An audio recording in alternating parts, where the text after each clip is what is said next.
open us up in prayer. Thank you. Normally I would say stand for the reading of the word. Most of you are standing.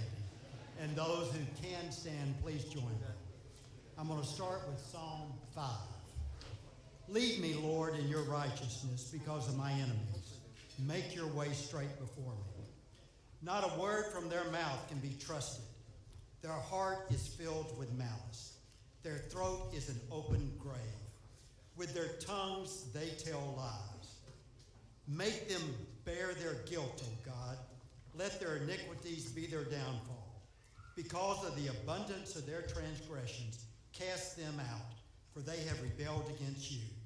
But let all who take refuge in you be glad. Let them ever sing for joy. Spread your protection over them, that those who love your name may rejoice in you. Surely, Lord, you bless the righteous and surround him with your favor as with a shield. And let me continue by reading from Psalm 7. Arise, Lord, in your anger. Rise up against the rage of my enemies. And wait, my God, decree justice. Let the assembled people gather around you. Let you, while you sit enthroned over them on high. Let the Lord judge the people. Vindicate me, Lord, according to my righteousness, according to my integrity, O Most High. Bring to an end the violence of the wicked, and make the righteous secure. You, the righteous God, who probes minds and hearts. My shield is God Most High, who saves the upright in heart. Whoever is pregnant with evil conceives trouble and gives birth to disillusionment. Whoever digs a hole and scoops it out falls into the pit that they have made. The trouble they cause recoils on them. Their violence comes down on their own heads. I will give thanks to the Lord because of his righteousness. I will sing the praises of the name of the Lord Most High. Join me in prayer, please. Your word is eternally true, O Lord. It guides us and encourages us even in the hours of darkness. We thank you that we are seeing the truth of your word played out before us. He who digs a pit shall fall into it. He who rolls a stone shall have it rolled back upon him. We thank you for your sustaining grace for Roy Moore.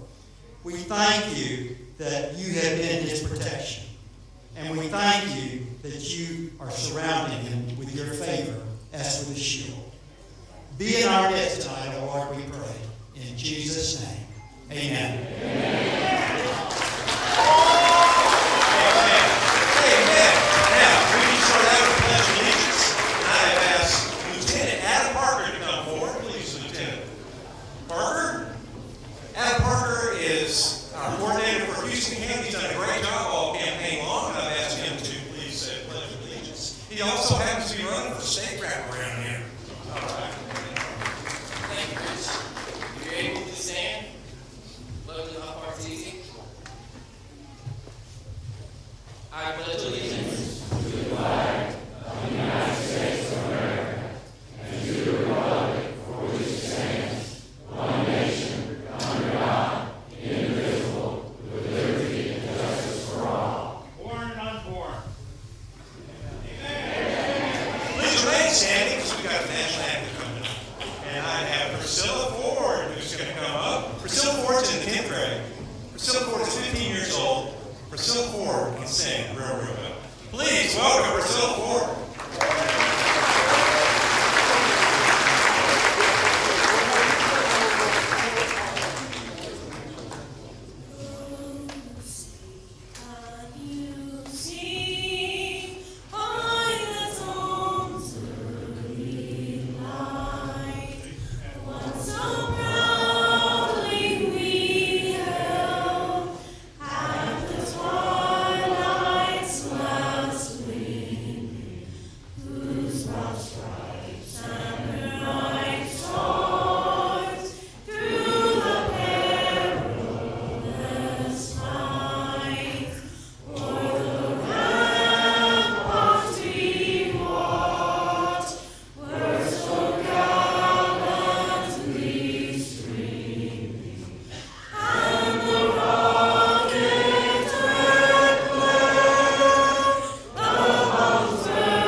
Webster, I've known you 20 or 25 years, and I've had the pleasure of working with you before.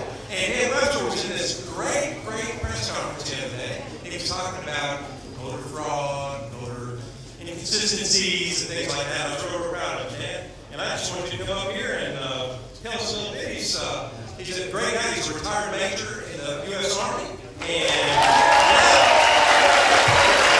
small businessman right here, or right over there in Houston County. So Dan Webster, initial encouragement.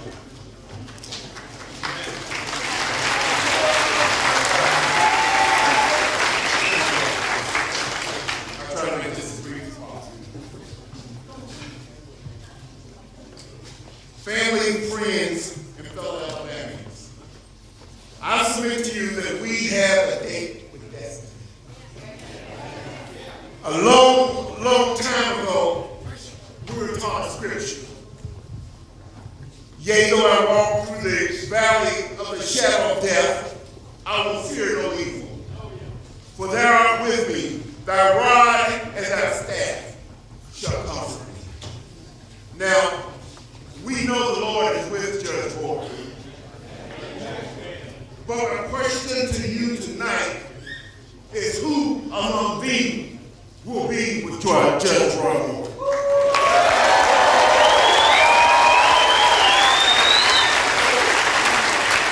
Judge Moore has sacrificed many years in public service, standing up for us in what we believe in. Now, for that very sacrifice that we deem to be honorable, they're trying to do more than just take an election.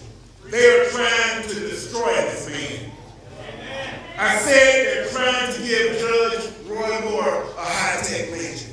And folks, the only people that can stop that are the people of Alabama.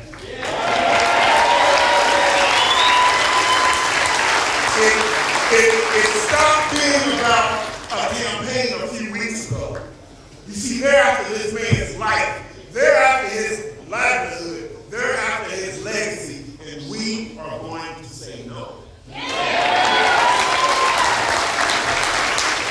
This race is about our children and our grandchildren. It is about whether or not our children will be allowed to worship and how they will be allowed to worship. Folks, now, I gotta tell you, we aren't always together on everything, but on this one thing, we've got to be together. Roll Tide and War Eagle, we're gonna be one. For Steve Hornets and the Golden Tigers, do the right thing. All over the state, from the Magic City to the capital city, from the black belt to the wild grass, we are going to show the nation what a unified people can do.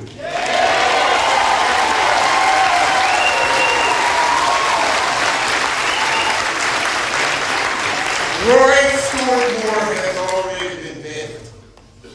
He was being vetted at West Point when others were getting high at Woodstock. Roy Moore was being vetted in Vietnam while others were at home burning flags.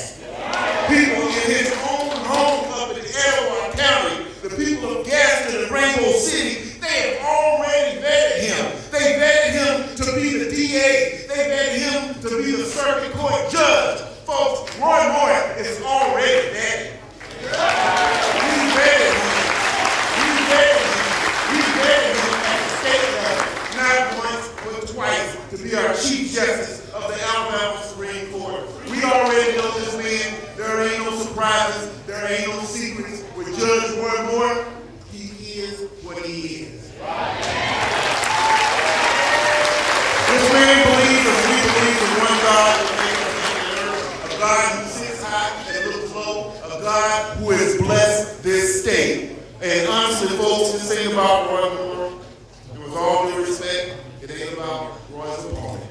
This is about good versus evil. This is about right versus wrong. We don't just want to win. We want everybody to turn out, and we're going to let those numbers show show the rest of the nation that we worship God in the state of Alabama.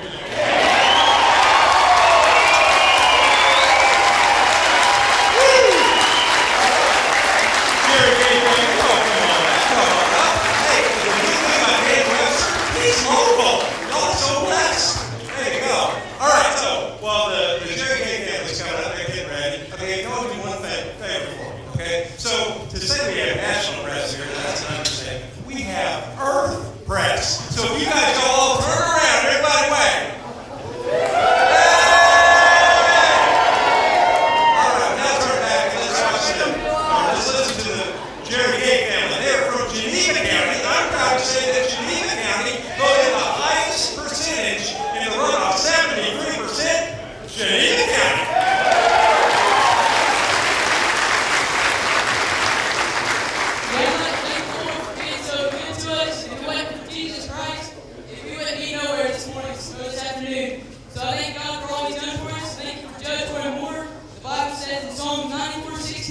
Who will rise up for us against the evildoers? Or who will stand up for us against the workers of iniquity? I thank the Lord that Judge Roy Moore has shown us in the past that he will stand up for our beliefs and he will stand up for Jesus Christ. And I believe that Roy Moore will stand up for us in the future.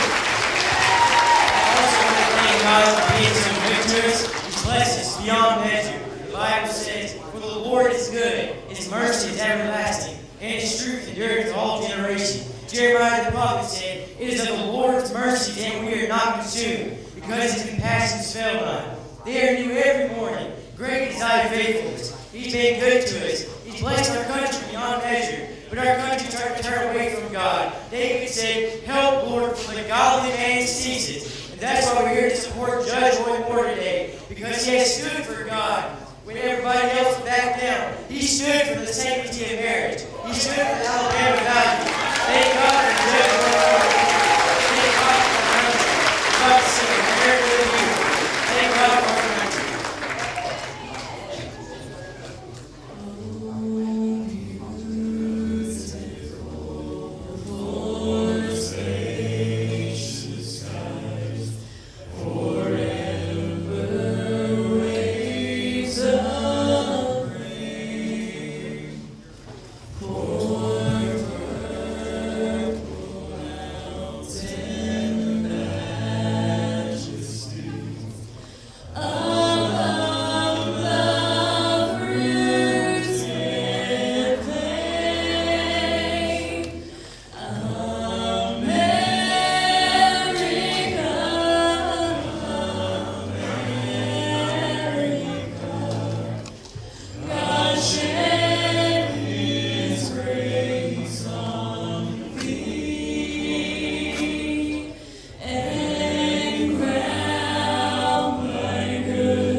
attack from the left as they tried to take away his job and his living, and they did.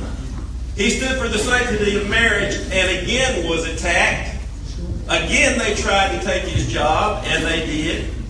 Then he runs for the U.S. Senate to stand up for our values, and they attack him as few have ever been attacked.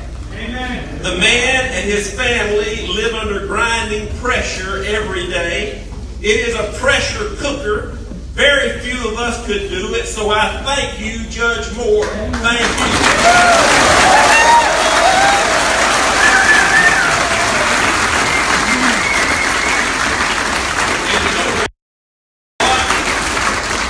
Every once in a while, the bad guys look at that pressure cooker and they say, "Is Roy Moore done yet?"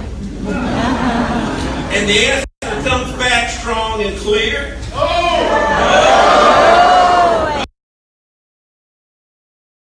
Oh, he ain't done yet.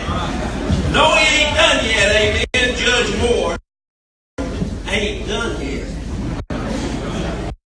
The leftist media wants to tell you how to vote tomorrow. Never. Never.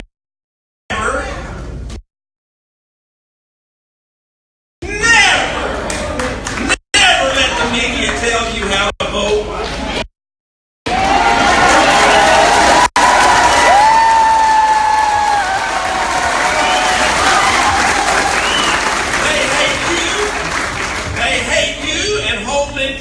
Everything you hold dear, including your way of life and your precious Christian faith. Go vote for Roy Moore tomorrow and take somebody with you when you go. Vote for freedom. Vote for the liberty of our people. Vote for a great man. Vote for Judge Roy Moore. This is the last thing I have to say. To all the outside political campaign committees, organizations, and individuals that have spent millions and millions and millions of dollars against Judge Moore, when he whips your tail tomorrow,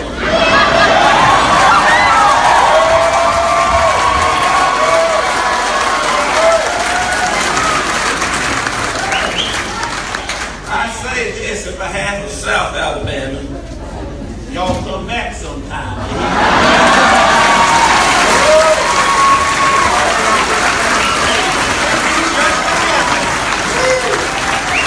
Back in 2003 on the steps when we were going through the Acknowledgement of God, Battle, Ten Commandments, there was one active judge on those steps, and it was Judge McCaffrey. He did a good job. All right. Now, I've got another good friend here. Mickey County is a circuit clerk in Coffee County. I've known him since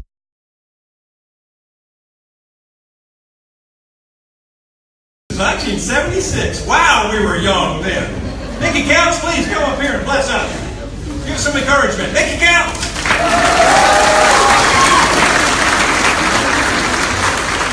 I won't tell any stories on you if you don't tell any on me. Ladies and gentlemen, I'm just going to put the hay down where the goats can get it. Okay? Listen, I have broke bread with Roy Moore. I have prayed with Judge Roy Moore. I have sat in his office and worked on programs for the judicial system. When he was Chief Justice twice, I was a circuit clerk in Coffee County that worked with him. And ladies and gentlemen, he'll do what he says he'll do. His yes is yes, his no is no. He's bold and courageous, and he'll stand up for the working folks of the state of Alabama. He'll stand up for the working folks of the United States of America.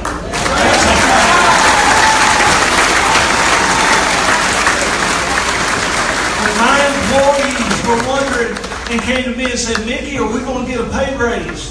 I went to the judge, and the judge said, "Yeah, it's going to happen. We're going to unfreeze it." And when you go back to your office and you look a single mother in the eyes and say, "You're going to have money for your family because you're getting a raise," the chief has provided it, Judge Roy has provided it, and he did. He did.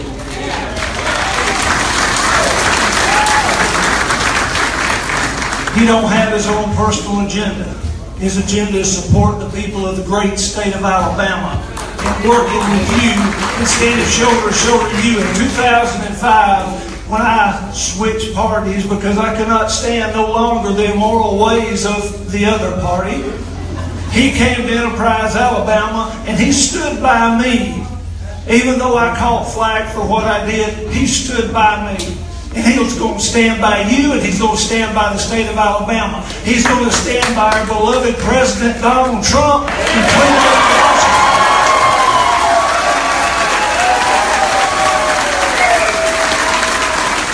When I got here tonight, I thought this is one of the fanciest barns I've ever been in my life. Because when I helped build barns, they were more like, well, barns. But I want to tell you a little something, and just remember this. Even as fancy as this barn is, there's pieces of wood that have knots in them, they're warped up and they're no good, and they're thrown out back. But then it comes the time to clean up behind the barn. And when you go out there and you pick up that old piece of wood, here goes the cockroaches and the disease-carrying varmints and the filthy pests running because light has exposed them for what they are.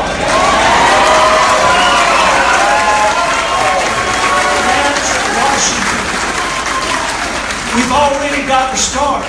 Praise the Lord for Donald Trump. He's up there. He's got one end of the board.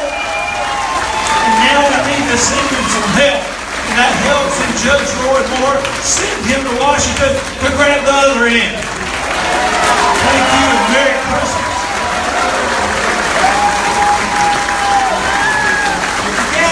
County. All right. Hey, Veronica and Paul and Corbin, if y'all can kind of make y'all's way down here. All right, so it's a rally. We're for Judge Roy Moore. This is Election Eve. You have chosen to come here and hang out with us on Election Eve, and I'm very, very proud of you.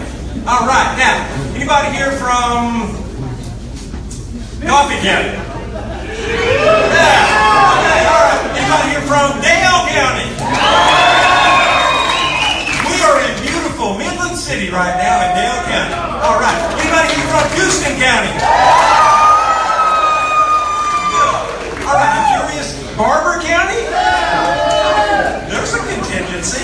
Excellent, excellent. All right. Veronica, push on through and come over here. Anybody here from Henry County? Yeah. How about Elmore County? All right. Very good. Hey, y'all. Next up, we've got Veronica Birkenstock. She's from Texas. She is a supporter. She's running for Congress in Texas. And she called me the other day. Actually, she called me, I guess, Saturday night late. And she said, is there anything I could do? And I said, could you come to a rally on Monday night? She said, yeah. Thank you. She gets things done. Veronica Birkenstock. Yes, it's a rally, right? Okay.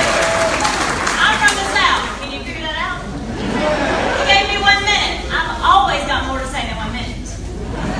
So the most important thing tonight is to thank you for coming and thank you for supporting Judge Moore. I have supported him for many, many months and have followed this race very closely. And we need more strong conservatives to go to D.C., to fight with our president and truly make America great again. And I don't say that with just words. I say it in deeds. We have so many people on that hill who say words, but their deeds do not match their words. Thank you. So would you repeat after me? And actually, I don't have to repeat that because I'm sure you understand every word I say, right? Make America great again! God bless you all. Veronica Birkenstock, Texas. We're going to hear from her later. Good deal. All right, Paul Nealon. What do you say? Come on up here, Paul Nealon. Okay, there's a man here. He's from Wisconsin. He's from Wisconsin. It's Paul Nealon. He ran against Paul Ryan. Okay? I'm telling you right now. Paul Ryan's not saying good stuff about us. Paul Nealon is. Paul Nealon, pump us up. Thanks for having me here.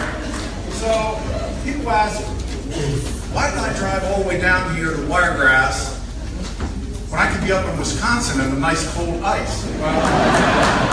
The answer is because every sentencing counts, doesn't it? Every single sentencing counts. I see some of these red hats in the audience. We're all here to support President Trump. We're here to support the Constitution. This is a spiritual battle we are engaged in right now.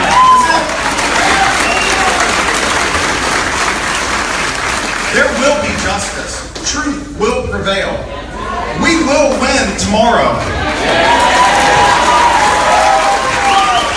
The good men and women of Alabama are going to send Judge Moore to Washington, D.C., and we are going to drain that swamp. We heard Psalm 5, and I want to remind you of Psalm 118. The Lord is with me, and I will not be afraid. What can mere mortals do to me? The Lord is with me. He is my helper. I look in triumph at my enemies. God bless Judge Moore, and God bless his family, and God bless this staff of his that have seen fire and damnation rain down on them, and they did not give up. And you know what? They weren't afraid. They weren't a bit afraid. They walked right into that fire for you and for me. God bless you all. God bless Judge Moore. God bless America. Thank you, Paul Midland from Wisconsin. Very good. All right, I've got a guy here, and I've known him for a couple of weeks. He's running for the U.S. Senate in Missouri. His name is Cortland Sykes. He's a great presentation, okay? He's a former Navy man. He worked with the SEALs and intelligence analyst. He's a good man. He did a documentary on the fake news against Judge Moore. It was real good. I saw it. It was great. Cortland Sykes, pump us up. Alabama! Come on, Alabama! Let me hear you in the swamp, Alabama! America has her eyes on you tonight and tomorrow night. They want to know if Alabama can be bought by Mitch McConnell. They want to know if Alabama can be fooled by the fake media. They want to know if you can be fooled by their disingenuous political puppets. No, Alabama selected their candidate, Roy Moore. They fought for Roy Moore alongside Steve Bannon. And tomorrow night, you will have your victory. You will. Alabama will have your victory. I want to thank Rich for having us here tonight. Just to say, from Missouri specifically, but for America, thank you. We need Roy Moore in the Senate. And we know you know that. And America has her eyes on you, and tomorrow night you will have your victory. So bravo Zulu, Alabama. Job well done.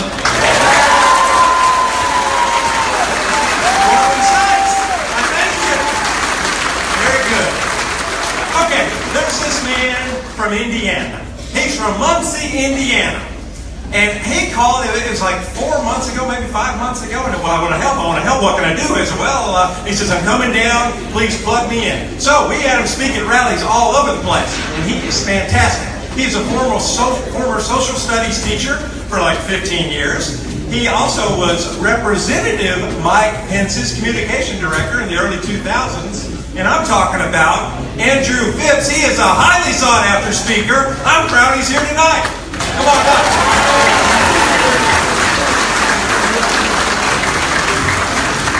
Isn't it a joy to be in the wonderful state of Alabama?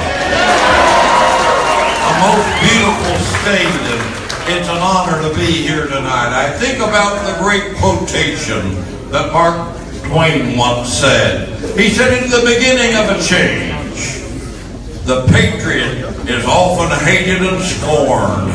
But when his cause succeeds, however, the timid join him, for then it costs nothing to be a patriot. Aren't you glad that Roy Moore is a patriot? You know, 102 people, when they got in that tiny Mayflower that'd been at sea 65 days, they didn't come here because they wanted to bring their favorite copy of the Koran. They weren't interested in Sharia law. hottest had the energy of the liberals, they'd end up with indoor plumbing. But Judge Moore has been a patriot. You know, Benjamin Rush said, he said that men will either be governed by the Bible or they shall be ruled by the bayonet. Andrew Jackson, the 7th president, said the Bible is the foundation upon which this republic rests. Harry Truman said our laws came from Mount Sinai, and if we ever forget it, we will become a totalitarian state with no rights except for the state. John Kennedy said our rights didn't come from the generosity of the state, they came from the hand of God. Dwight Eisenhower said we are a Christian nation and we should never forget it. In the case of the Church of the Holy Trinity, 1891, even the Supreme Court ruled that we are a Christian nation. We are a Christian nation because we've done more for the poor than any other country in the world. When there's been a tsunami, an earthquake, flood, or devastation, we're usually the first on the scene. Secondly, we've sent missionaries around the globe. And I want to say, thirdly, we've been a friend to Israel.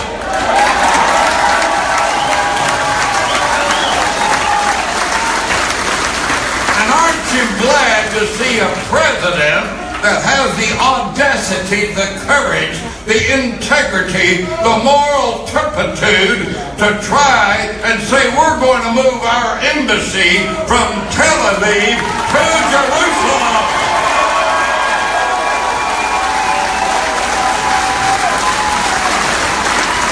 I have to tell you that Mr. Trump has done more of what he said that he would do than any president in my lifetime.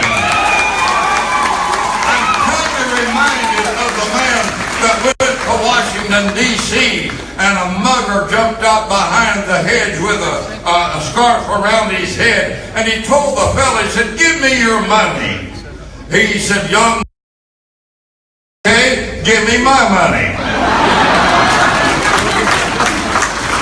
I'm here to tell you that my people in Indiana are so excited that we have a man that's looked the obstacles right in the face, you know, just like Judge Learned Hand said. He said, liberty lies in the hearts of men and women. When it lies there, it needs no law, no constitution to keep it. But when it dies there, no law, no constitution can save it. Aren't you glad that you have a chance to be in on the victory celebration for Judge Roy Moore?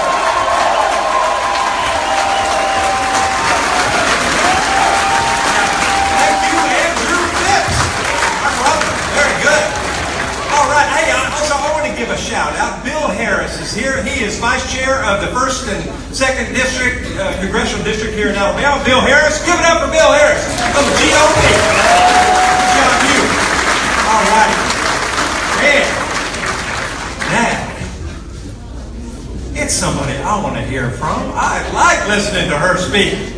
She's been at several rallies already in the state of Alabama. She's done countless interviews on behalf of Judge Roy Moore. She is interested in draining the swamp. It's Janet Porter. She is the president and founder of Faith to Action. She is pro-life. She's a great Christian lady. She is a sister of mine. Janet Porter, come on up.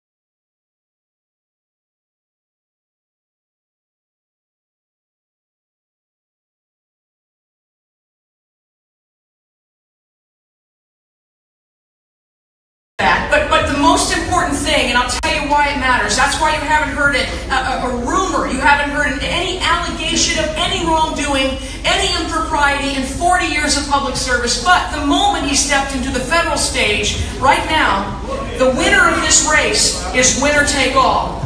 The winner of this race will decide. They will be the deciding vote on who sits on the Supreme Court for the next 30 or 40 years.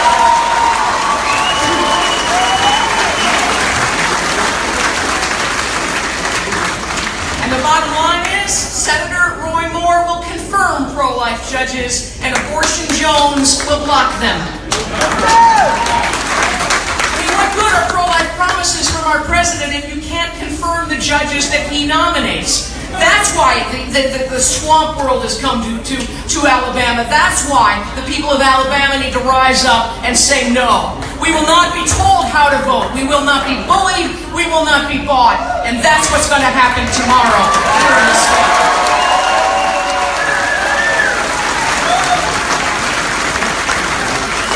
What's going to happen is we're going to send Senator Roy Moore to defend our Second Amendment rights. We're going to send, unlike his opponent, we're going to, you can't say you won't take them away. That means probably because he wants to take them, along with our religious freedoms. You heard that Economist interview. He's the guy that's going to secure our borders, and Senator Roy Moore is the guy that we know more than anything has to actually lost everything to stand for our religious liberty. That's true.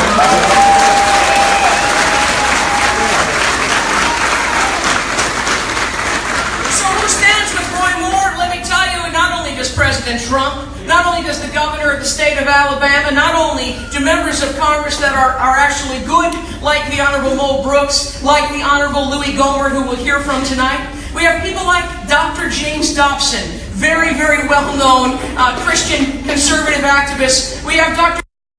Ben Carson. We have Governor Sarah Palin, Governor Mike Huckabee. We have 500 pro-life leaders and supporters who have signed on to a letter of support most recently, and more importantly, we have the people of Alabama who stand to Senator Roy Moore.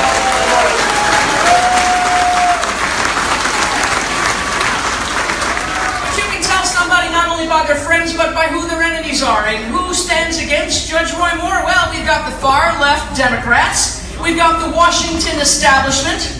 We've got the lynch mob media. We've got the abortion lobby.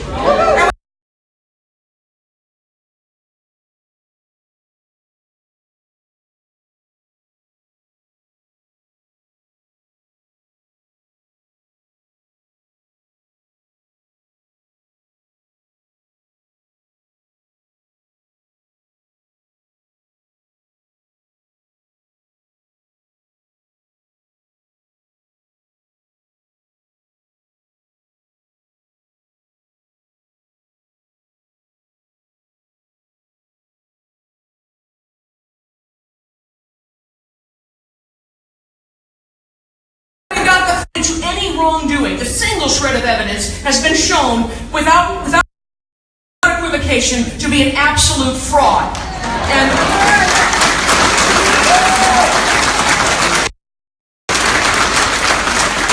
Mark McCollum just a few moments ago, well, I'm not sure that's true. Let me explain it to you. When you say something, when you knowingly say something that isn't true, that's called a lie. And when you sign something and say someone else signed it, that's called forgery. And when you base your case on lies and forgery, that's called a fraud. And the people of Alabama will not be fooled.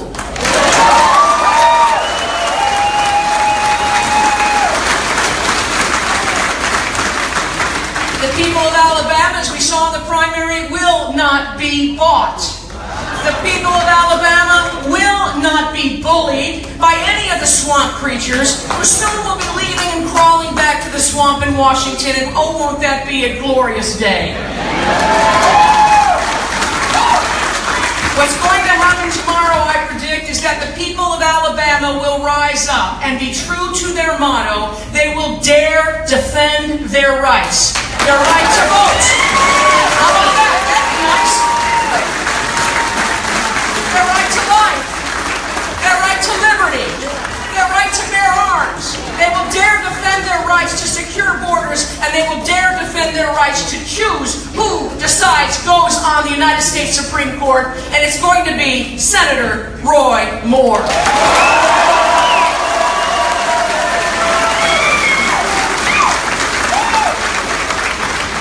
And you know, when the people of God stand with the man of God who has stood for the Ten Commandments, who has stood for our liberties, who has stood for our freedoms, against activist judges, against even those who wear dark robes and claim they've got superpowers on the Supreme Court. No. Judge Roy Moore has stood. And you know what happens when the people of God stand with the man of God? Let me tell you what I think is going to happen tomorrow. The watching world is going to see that our God is bigger than the billionaires.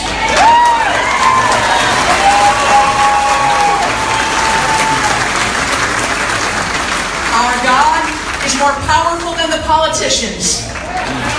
And our God, make sure you get this on news, I want to speak it slowly. Our God is more mighty than the media, and we stand with the man of God.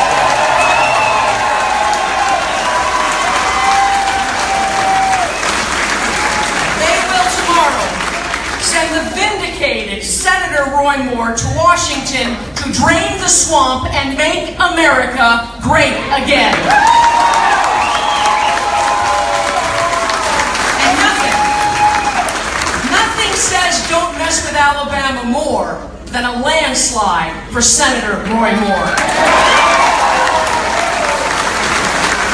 Thank you, Janet Porter. Excellent. All right, and I know the sheriff will be making his way down in just a second.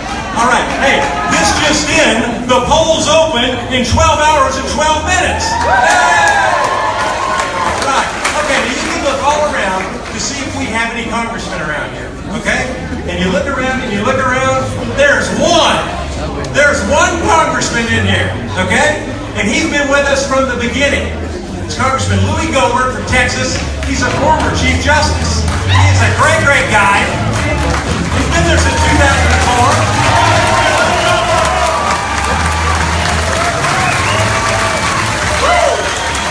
Wow, y'all look pretty. Let me get a picture of you. Oh, y'all just look wrong. Oh, that's great. Oh, it's great to be with you. I'm telling you what. I spent 4 years at Fort Benning. Y'all heard of that?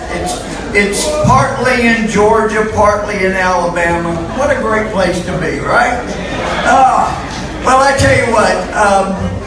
I was thinking, my years on the felony bench as a felony judge. I've been a prosecutor before, and as you heard, a Chief Justice. But I had a prosecutor in my court. He was asking the jury panel questions so he could figure out who he wanted to strike and keep on his jury. And he had a husband and wife on the same panel. And he said to the husband, he said, look, if you ended up on the jury with your wife, could you still vote your own conscience? And he said, sure I can. I'd ask my wife, what's my conscience? And I'd vote whatever it was, you know. Well, you make sure when you get ready to vote that you ask the right conscience. Because I'm telling you, this is so important to me. And people like me and Roy that have spent so much time dedicated to justice, not just us, like in the old Department of Just Us that just departed. But we're talking about justice. And I'm telling you, is there anybody in here who has ever looked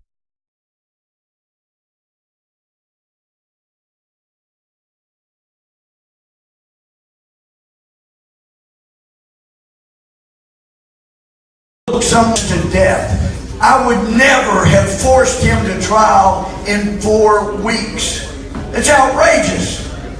And you know, we're very careful in our evolved judicial system. You know, I think it's the best in the world, even with all its flaws. And there's very little hearsay evidence we ever allow before the jury. One exception is what's called outcry.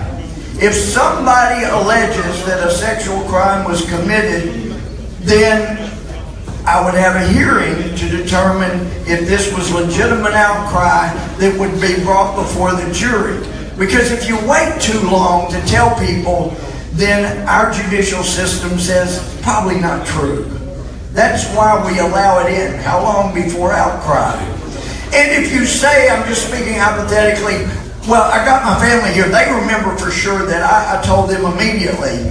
Well, I would want to know in that hearing, then where are the people they told?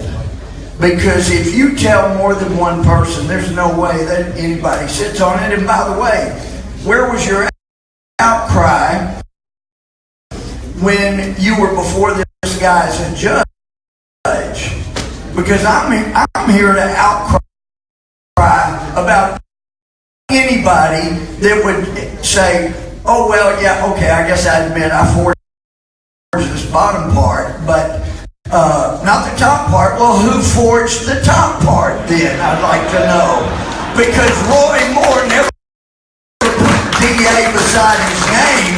I mean, just be aware your sins will find you out. But it takes more than 4 weeks. Now, I'm going through, I've been through the Bible many times, and it hit me that I want all 3 of my girls, when I go to heaven, that each have a Bible. I started at page 1 and went through, and they got all my notes and underlining and whatnot. Well, last night, in this newer Bible, I got to the story about Ahab. And he wanted the vineyard that this guy named Naboth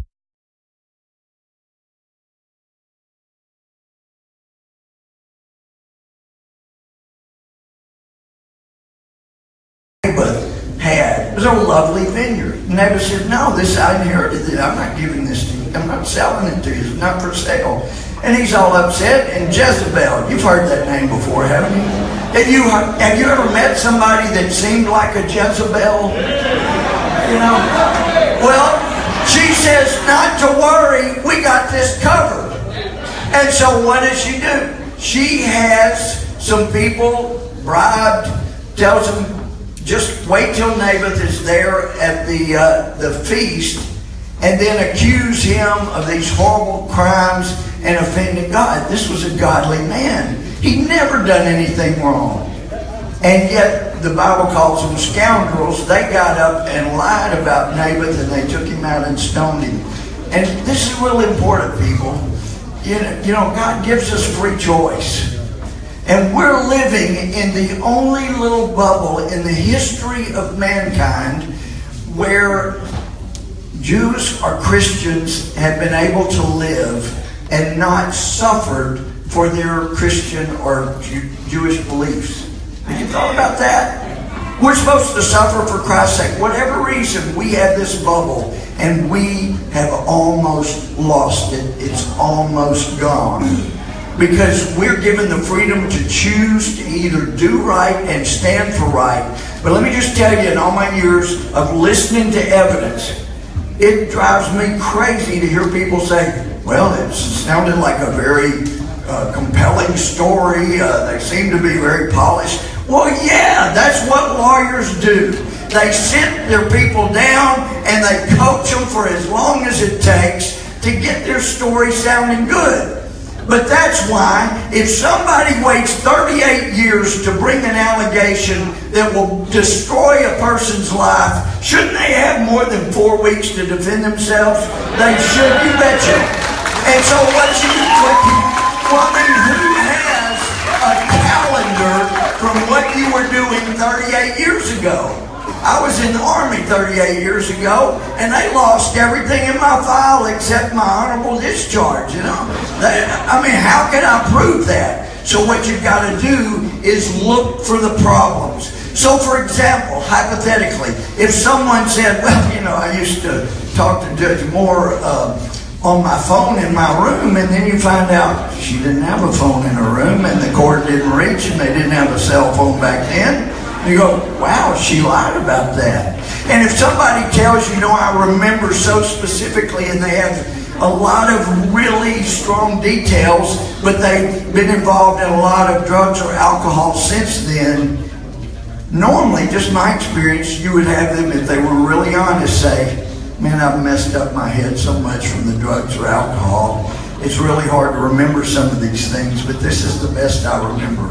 That's normally, you got to look for these things. And if somebody says they did something or went somewhere and it turns out they couldn't have been there, you know they're lying. If they say, this is what it purports to be, the signature in the yearbook of a judge, and even one part they knew was a forgery, what does that make that person? You got to weigh these things. I have sat and listened. In fact, let me just real quick tell you, I had a doctor from my hometown of Tyler, Texas, and I couldn't wait to sign the warrant. He had molested his daughter. We didn't need a trial. A year later, we found he had been set up by his wife. Why? Because there was money involved in a divorce and there was power over the children. Anytime you see money and power involved, you got to look for who's benefiting. And you can't in 4 weeks get to the bottom of something. Did somebody receive money like those scoundrels that got Naboth put to death? It takes time to dig those things out. But I'm telling you this, we need to get to the bottom. And if somebody got money for trying to destroy a righteous man, there's a place called prison that is a good place. So, let me just tell you, if they are successful in taking down a righteous, good man like Roy Moore, then nobody is safe, no matter how clean, how righteous, how great you've been. You can be taken down by these plain people too. So let's stand firm. And I'm sick of people coming to Alabama, whether they're from the Washington Post or California or the media or all these others, saying, here's what you need to do. Well, I'm coming into Alabama and saying, you know Judge Moore. You know what he's been. You have seen him under fire. And unlike the justices that I watched the oral argument on whether or not we could have a Ten Commandments statue on our Capitol grounds in Texas and Kentucky could have 10 commandments inside the doors. And I'm listening to these people, some of whom appear to be clowns in black robes, because they're arguing about whether you can have a tribute to the 10 Commandments. And I look up to the right as I'm looking at the judge right up there. There's Moses holding the 10 Commandments. It's time to stop the fraud. It's time to elect a righteous man. And they're scared to death in Washington that you will send Roy Moore to see them. Let's send Roy Moore. You do it, your votes.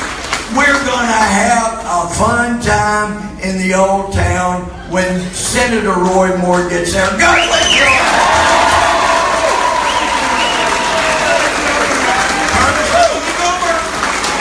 Good job. All right. There is the sheriff. He is from Wisconsin, Milwaukee County, Wisconsin. Sheriff from 2002 to 2017. His name is Sheriff Bannon. Come on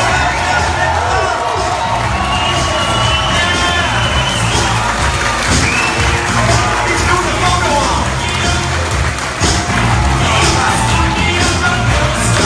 All right, Sheriff.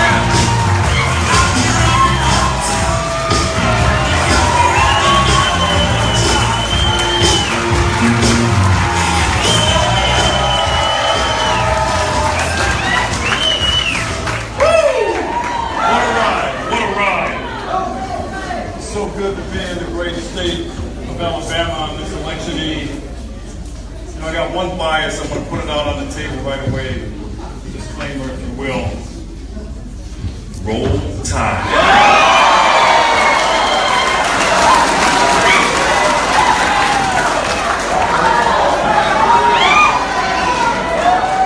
I'll let you settle that stuff between you and all. I got it. All right, look. Look, this is the best part of a campaign.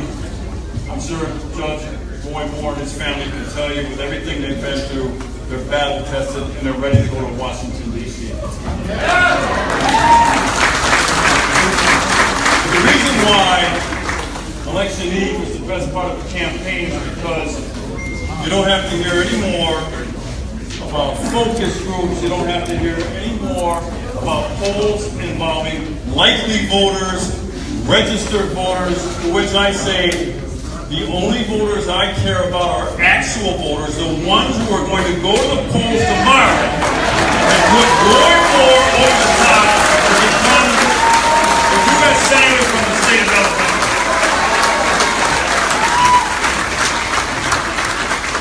Here's what it comes down to. Turnout. Turnout, turnout, turnout. And if you good people turn out the way you did for Donald Trump last November, Roy Moore will win this thing going away.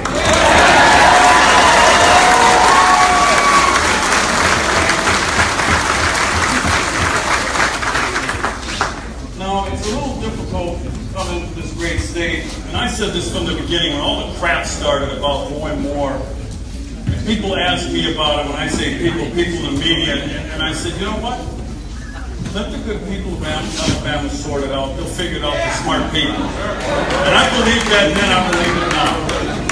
Because you folks have had all of America's eyes on you for the last couple of months. You've been skewered in the liberal media. You've been called names. You've been disparaged. I know you better than that. Because for the short period of time I've been in this state, you guys have taken me in. You've made me an adopted son of Alabama. Thank you.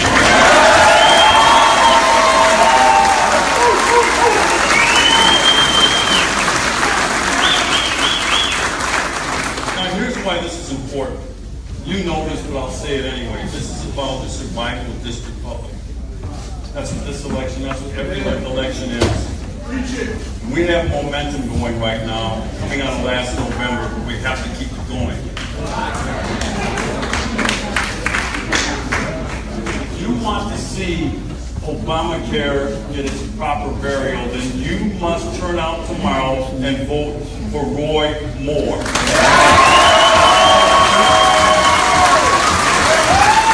If you want tax reform to finally happen, and you want to see jobs created again, the way President Trump has created jobs, or at least provided the catalyst to do it since he took office, then you must turn out tomorrow and vote for Roy Moore.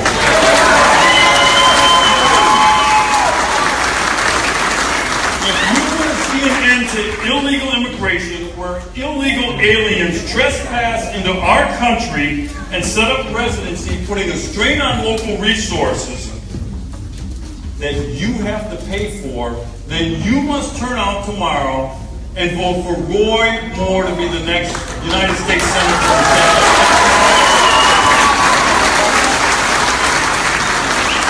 Ladies and gentlemen, if you want to see a wall, not a fence, a wall built along our southern border,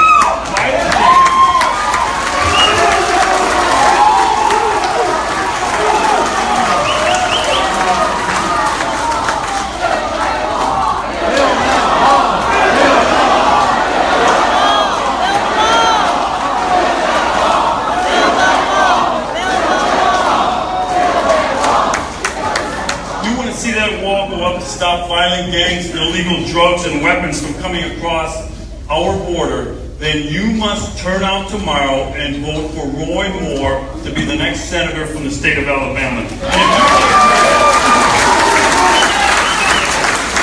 And if you're like me and you're tired of our Constitution being trampled on and the rule of law ignored, then you must turn out tomorrow and vote for Roy Moore to be the next United States Senator from the state of Alabama.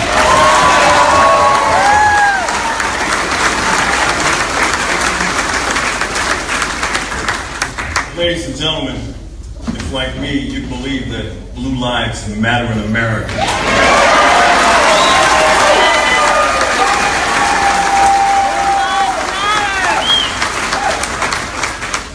you support law enforcement in your community, then you must show up tomorrow Roy Moore to be the next United States Senator from the state of Alabama.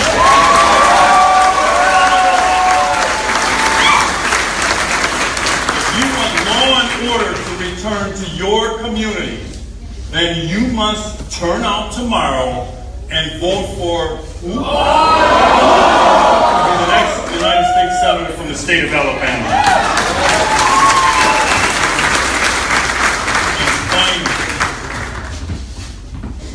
If you support President Trump's vision of making America great again and putting America first, and you want to help President Trump drain the swamp, then you must turn out tomorrow to vote for the next United States Senator from the state of Alabama.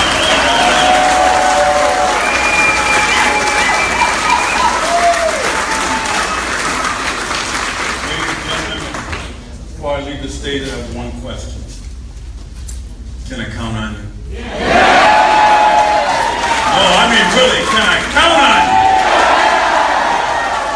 Thank you so much. God bless you, may God continue to bless each United States of America. Let's get it done. Finish, go!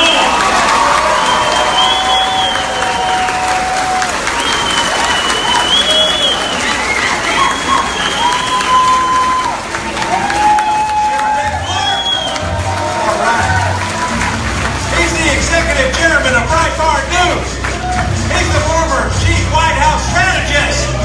He is Steve Bannon!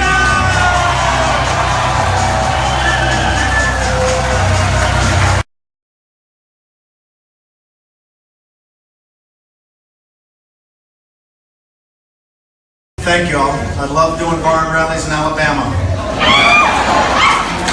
Thank you for having us down here. Look, tomorrow, the question is called. It's an up or down vote tomorrow, right? Between the Trump miracle and the nullification project. Now we got the whole world here. You see, turn around, see them. See them all here? They're all back there. The entire opposition party, right? Why are they all here? Why are they here from NHK and CCTV in China? The Financial Times of London, The Guardian. Come on, wave, Guardian. Come on, fellas. Excuse me, ladies and gentlemen of the press.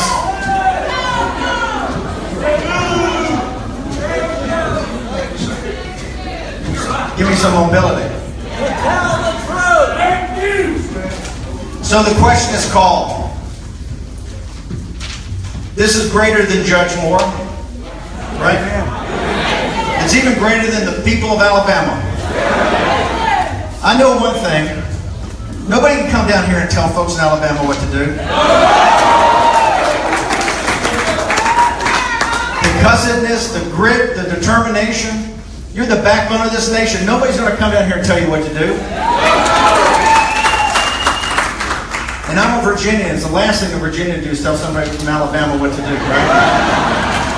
By the way, morning, Joe, you called me a Yankee the other day, just because I'm from Richmond, Virginia, the capital of the Confederacy. That's right, Joe. I got into some Yankee schools, Georgetown and Harvard, that I don't think you made the cut on, brother.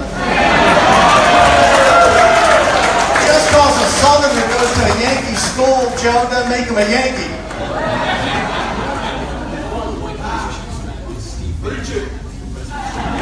Let's talk about this Trump miracle. Let's talk about what, and I was there on November 8th and November 9th, and trust me, in the sweet hour of prayer, in the wee hours of the 9th of November of 2016, it was the hand of divine providence that delivered.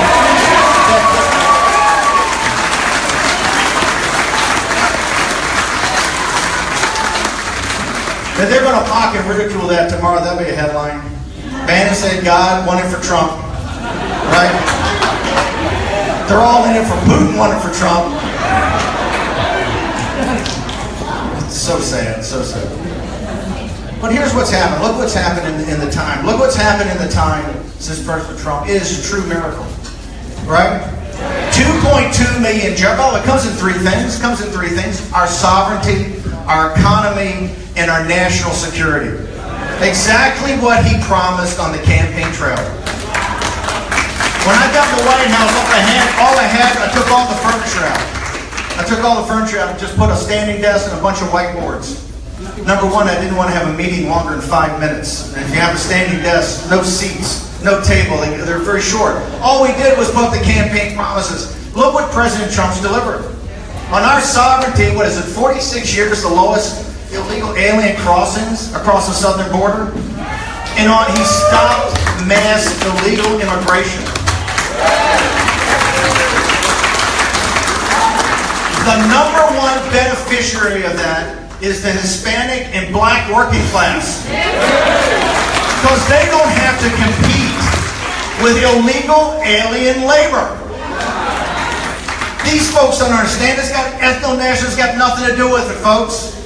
Economic nationalism does not care what your race is, your color, your ethnicity, your religion, your gender, your sexual preference. It doesn't care. It cares about one thing. You're a citizen of the United States of America. And what Donald Trump promised was a different deal. Here's the deal. That workers, American workers, right, are going to be considered at the top of the heap, not the bottom of the heap with trade deals and illegal immigration. He's gotten our sovereignty back. He's back Senator Perdue and Cotton's RAISE Act to limit legal immigration so that kids coming through the STEM programs, right, and to get these high technology jobs. That's how Hispanic and the black working class are going to get these great middle class jobs. They can't compete against the entire world unfairly in their own country. It's not right.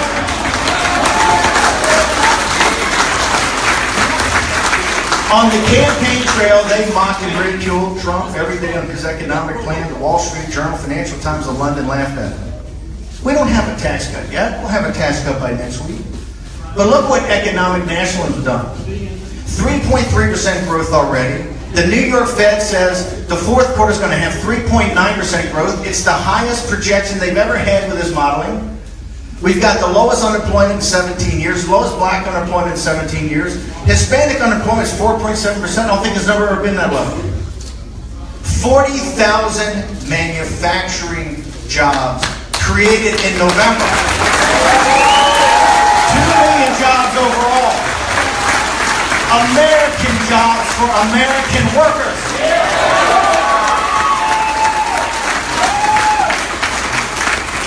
He's recutting every trade deal. NAFTA, the deal with Korea, the deal with Japan. He's forcing China to the table. With our intellectual property, a 301 to protect our technology, a 232 to protect our steel, a 201 to protect our aluminum. And what do you see every day? You read the Wall Street Journal, Financial Times. Every country in the world's complaining and bellyaching. You know why? There's finally somebody standing up for the United States of America.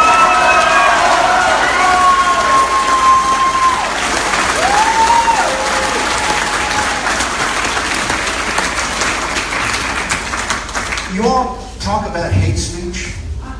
What about the economic hate crimes the establishment has foisted on the workers of the United States of America? And that's what Donald Trump has turned upside down. Economic nationalism has us at 3.9% growth. The tax cut's going to be an accelerant. We're going to see growth like you've never seen before. You got companies in Japan, in Germany, all over the world, all over Europe, in Korea, trying to invest in the United States of America. You know why? They know tariffs are coming. They know quotas are coming. Yes, Wall Street Journal, they know protectionism's coming. They know it's going to protect American workers' jobs.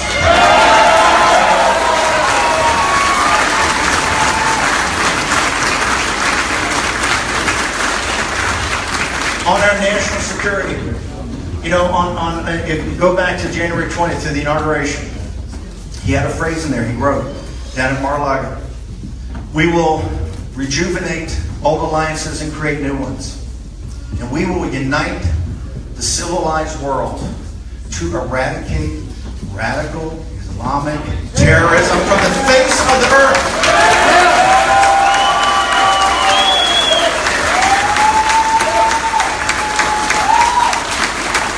When he wrote those words, I said, Mr. President-elect, Mr. Trump, I said, man, that's a pretty big check we're going to have to cash. He says, I know that. In 10 months, what did Iraq do yesterday? They said the war with ISIS was over in Iraq. You're right, brother. In 10 months, he destroyed the physical caliphate of ISIS. These people, in 2014, under the previous commander-in-chief, they had 8 million people under slavery in Iraq and Syria. They were recruiting non-stop in Europe. They had oil wells and wheat fields they were taxing. They were a more robust nation state than Iraq and Syria at the time. And I don't want to hear that this was Obama's plan. This was not Obama's plan. General Mattis and President Trump said, we're going to physically destroy the caliphate of ISIS.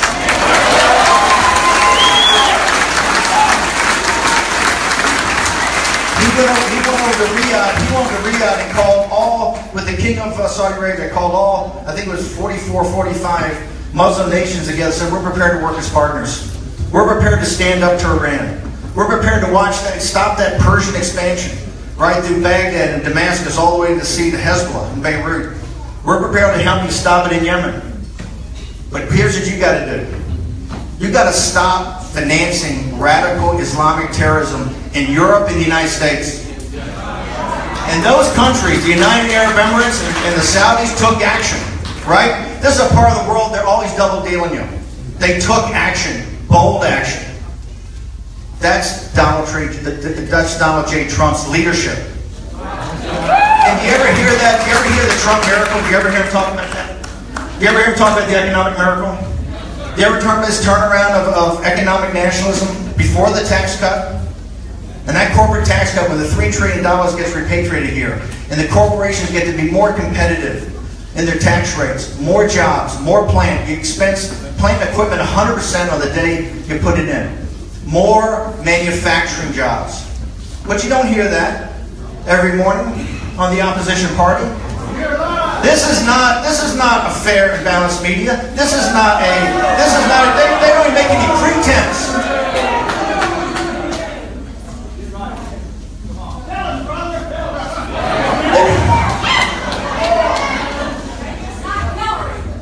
They know that. Lock her up. Senator Sessions, are you listening?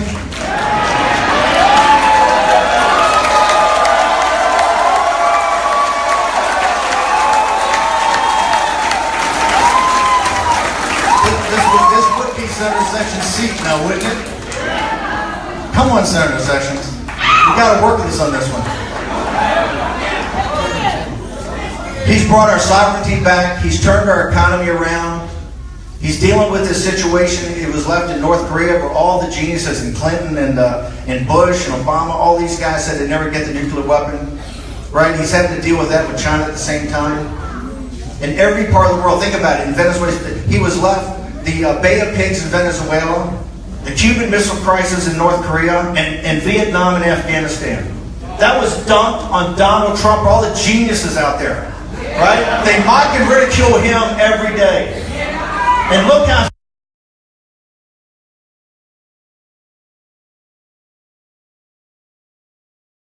he's sorting it out with America First. America First doesn't mean isolationist. It means America engaged in the world on America's terms. In America's self-interest. And you know what you find out when you do that? When it's in the vital national security interests of the United States, it's in the vital national security interests of local allies, right? Trump wants to get away from the protectorates. Everybody's a protector. Everybody's dependent upon the United States. It's your tax dollars that underwrite it. And more important, it's your sons and daughters that are over there.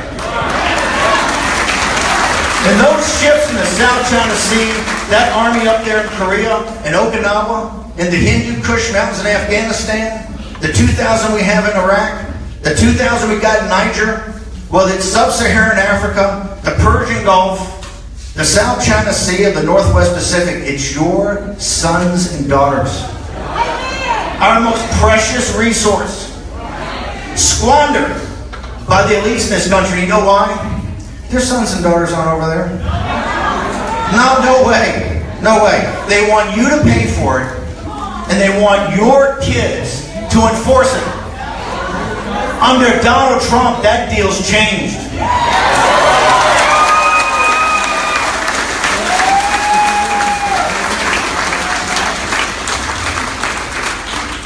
And now let's talk about who really brought this on us. It was the Republican establishment, right? This should be an absolute blowout, except for what they did to Judge Moore, because they couldn't stand being beaten in the first round, right? First, they crushed a good man named Bo Parks unfairly, because they thought that Judge Moore was going to be an easier target. Because they said, hey, only those crazy Christians down in Alabama vote for him. He'll never get more than 33%. They didn't understand something. The populist nationalists of Mo Brooks, the conservatives, all going to back Judge Moore.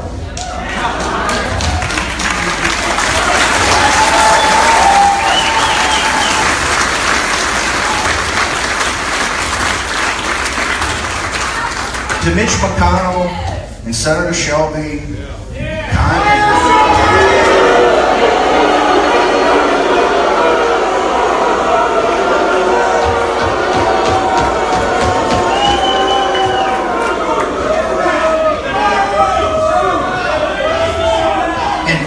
Rice, and all that little Bobby Corker, all that establishment up there every day that doesn't have Trump's back. You know they don't have his back at all. What they want him for is that corporate tax cut. That's all they want him for. As soon as they get that tax cut, you watch what happens. There's a special place in hell for Republicans who should know better. You know what they're doing. You know what they're doing. They're trying to shut up President Trump and Judge Moore.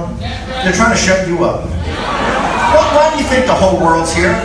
Why do you think they're down here in Dothan and Midland City? Why are they here? Why are they in Alabama? You know why? This about raw power. And they understand what the working men and women of the United States of America set their mind to something, things change. And they're petrified. I was in Scotland last week in the United Kingdom. I'm going to Japan. I just got back from Asia. I'm talking to all these highfalutin groups. And all they want to know is one thing. What are these deplorables about?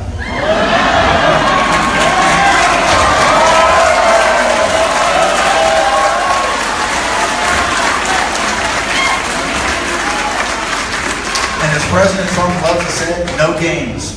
Right? Games are over. We're not going to have people we give money to and support militarily finance radical Islam and terrorism. Those games are over. Right? We're not going to be in some situation in China and they're giving guys nuclear weapons and threatening us. Those games are over. Right? We're not going to have the deadbeats in the EU want us to protect them in NATO and not spend. And we've got to be supplicants to get 2% for the defense budgets. Under Trump, it's different. And that's what this whole thing's about. The Republican establishment, by the way, they would rather see Roy Moore beaten tomorrow. You know that. Because here's why. They would rather control in a minority the Republican Party than be in a majority and have you guys in control. And here's why it is. It was the basic thing when I stepped into the campaign with President Trump. He was down, 16 points, double digits there, Gallagher saying. But the two basic numbers that mattered, I think we had 85 days ago. 2/3 of the American people thought we were on the wrong track. And 75% of the American people thought America's in decline. Now, for our elites of the uniparty, of the Republican and Democrats, the permanent political class that are up there in Washington, D.C., that's just fine. They will manage our decline against China and the rest of the world. You know why? They're going to make just as much money on the way down as they made on the way up. You know who's that? You know who's that not good with that? The deplorables.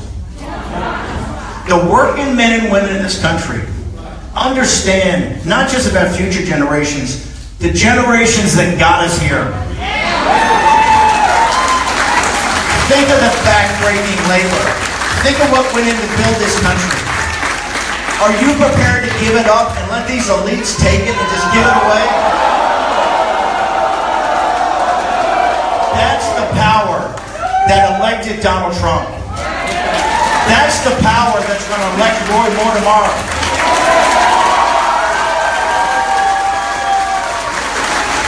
That's the power they fear. And I'm telling you, properly harnessed, it's the greatest power on this earth. In this great country, it's not our natural resources, which is magnificent. A magnificent, stunning country if you've been throughout the world with great resources. It's not even our constitution, our legal system. It's magnificent. It's really divinely inspiring. It's not the capital and the wealth we built up. It's the American people. Every time, in the Revolution, in the Civil War, in World War II, in the Great Depression, right? Eventually we set things right. We're in the great fourth turning here. And I tell people, there's no magic wand. Trump can't wave a magic wand over you. Judge Moore can't do that. This is not going to get settled tomorrow. Hell, 10 months into it, he's got 3 investigations on the Hill by Republicans. He's got Mueller's investigation that, contrary to his lawyers, I think is just starting. Right? He's got 2 or 3 attorney generals, state attorney generals. He's got them. They're trying to pull the 25th Amendment. You hear Corker and Morty Joe, they're on that every day. That he's losing his mind, right? 25th Amendment, they're putting that out there. And today you got, Kristen Gillibrand and Bernie Sanders, they're all saying you got to step down because of Billy Bush weekend. I thought we litigated that. Didn't the American people already vote on that one? Alabama's the fire break and all that.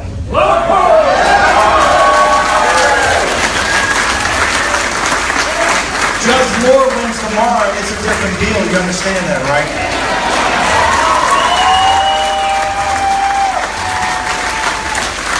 You got brother Doug Jones. Is he a Democrat, by the way? All his stuff, he never says he's a Democrat.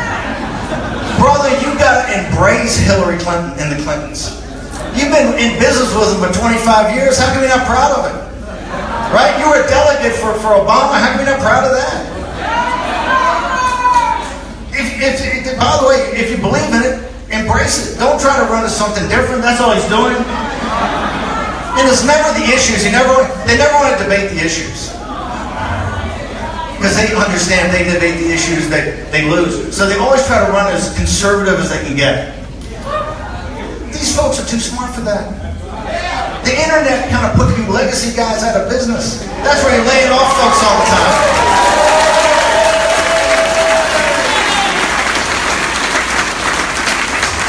Hell, if Carlos Slim, the wealthiest guy in Mexico, didn't own a big hunk in the New York Times, they'd be out of business.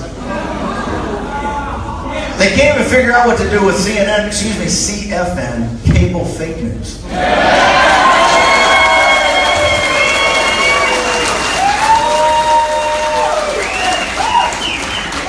I'm here as a private citizen, Anderson, I know, but it must hurt you to have a guy from Breitbart say that.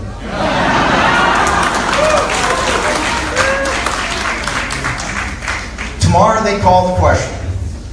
And sons and daughters of Alabama are going to show the world where they stand for this nation. But this is a national election. It is the Trump miracle versus the nullification project. Now, they couldn't beat Trump and they couldn't beat you on November 8th because divine providence was there with us. Now, that is a big responsibility to have on one's shoulders. But you've got it on your shoulders. So tomorrow it's incumbent upon you to go get everybody you can. This comes down simply to who's going to work the hardest. And these folks, Doug Jones, those guys, they're hard workers. They're going to be out there. That's their constitutional right. They should do it. We want to work as hard as possible. It'll make victory all that much sweeter.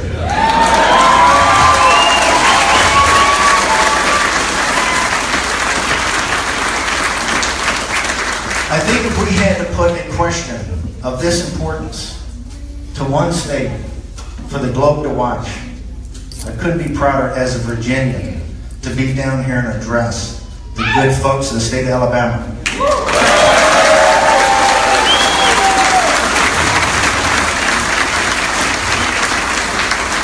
Judge Moore is a good man.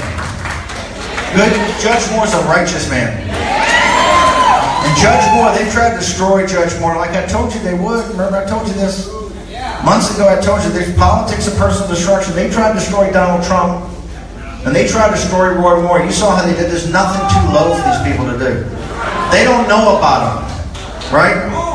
When we go high, they don't only not go low. There's no bottom to how low they'll go. But Judge Roy Moore and his wife and his family came through this, and you should be proud of them.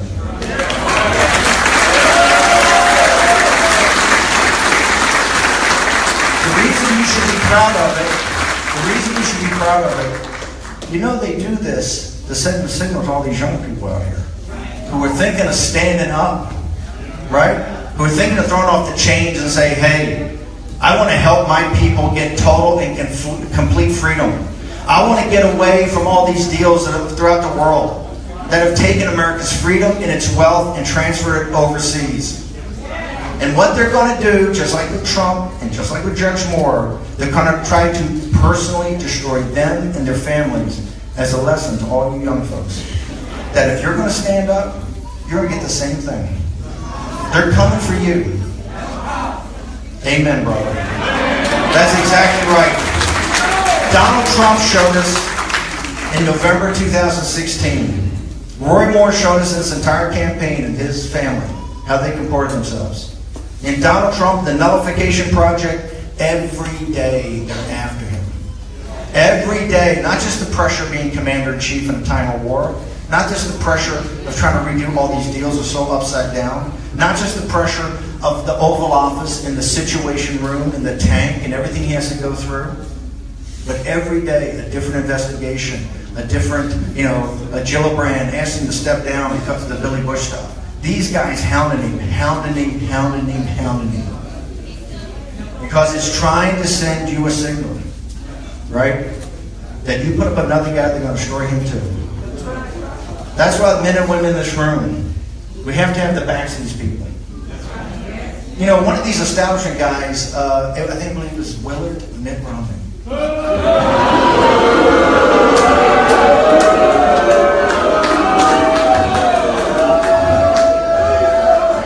One of my personal favorites.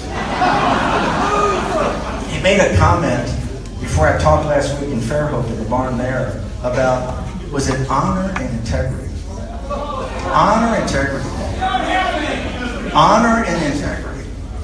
About a individual that went to the United States Military Academy at West Point and served his country in Vietnam. Fought one of the toughest wars, we ever fought, the Vietnam War, whose veterans were probably the least appreciated in the history of this country. It's a stain on this country. It's a stain on this country how we treated them. Right? We didn't have their back. And Mitt Romney, who avoided service, talks about the integrity and honor of Captain Roy Moore. What kind of country are we living in? Things in the media praises Mitt Romney and he does this and he does that. That doesn't wash. Does not wash. I was a naval officer. My kid brother was a Navy pilot. My daughter went to the United States Military Academy at West Point and served in Iraq, 101st Airborne. We're just an average blue-collar family. We didn't make a career of it. I was the first officer of the family. We had chief warrants and chief petty officers and sergeants, right? We're nothing special. We're just America's working class. Just like all of you. You have an obligation. You know you have an obligation. Your grandparents served. Your great-grandparents served, right? You served. Are people in your family serve? Your sons and daughters serve? That's what keeps this whole thing going. It's you. It's the deplorables. It's the hobbits. It's the silent majority. You don't ask for anything. You're there to do your duty. But what you don't want is some elitists that come in here and question the honor and integrity of one of your own. When you fail to serve, brother, you got to keep your mouth shut. Do not insult these people. It's not about Roy Moore. It's about these folks. They don't ask for anything. They're not bragging about it. They just do their duty to their country. Maybe you might want to get a number 2 pencil out and write that down. Do your duty to your country.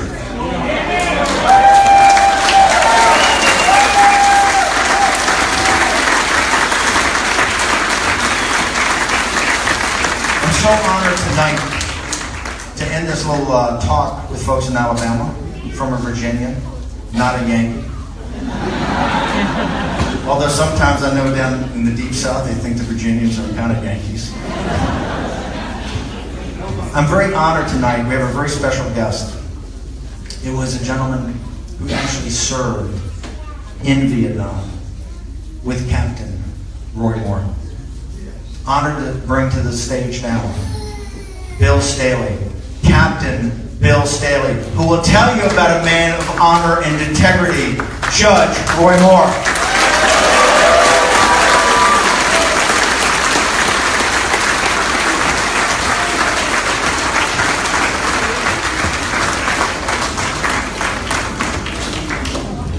You know him as Judge Moore. I knew him as Captain Moore. I served with him in Vietnam. The time was the early 1970s. And I'm here to tell you tonight about the man I knew then. And after seeing him again last night for the first time in 45 years, I'm here to tell you about the man I know now. So how did I first meet Roy? Well, no sooner had I put my boots on the ground at an Army base camp just west of Da Nang in what was then the Republic of Vietnam, and was assigned to command the 595th Military Police Company Sentry Dog.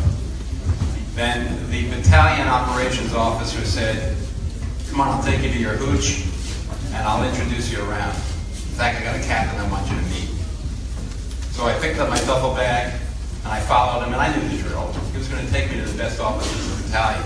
That's what he wanted me to meet first.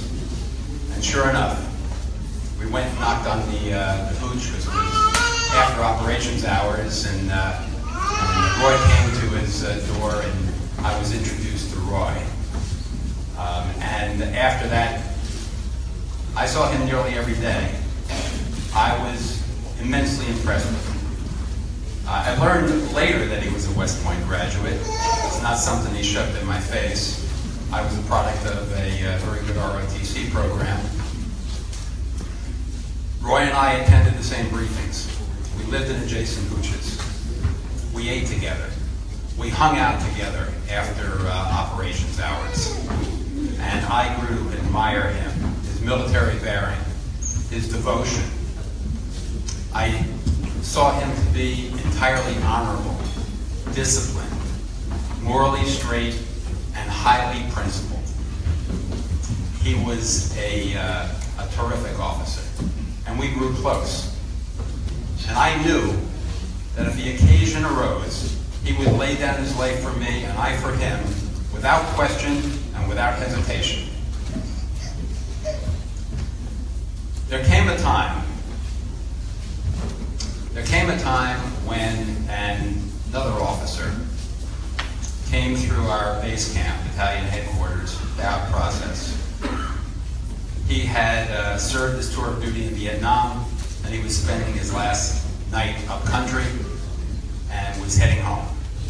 He had been up commanding himself an MP company up in Quang Tri province near the DMZ, north of us. And he had seen some tough duty up there. I think he lost a couple of men. And when he came through our base camp, he was introduced to Roy and me, and he said, "Why don't you come out with me, guys? Tonight, have a couple of beers. My last night in Vietnam." And we said, "Sure, we'll do that." He said, "I know a private club down in the city that we can go to." And he had been in country longer than us, and so it seemed reasonable. There were legitimate private clubs down in the city of Da Nang. I know later in my tour, my colonel took me to one. So we went with him. We got in his Jeep, he drove, he knew where he was going, and he took us to this place, which turned out to be a brothel.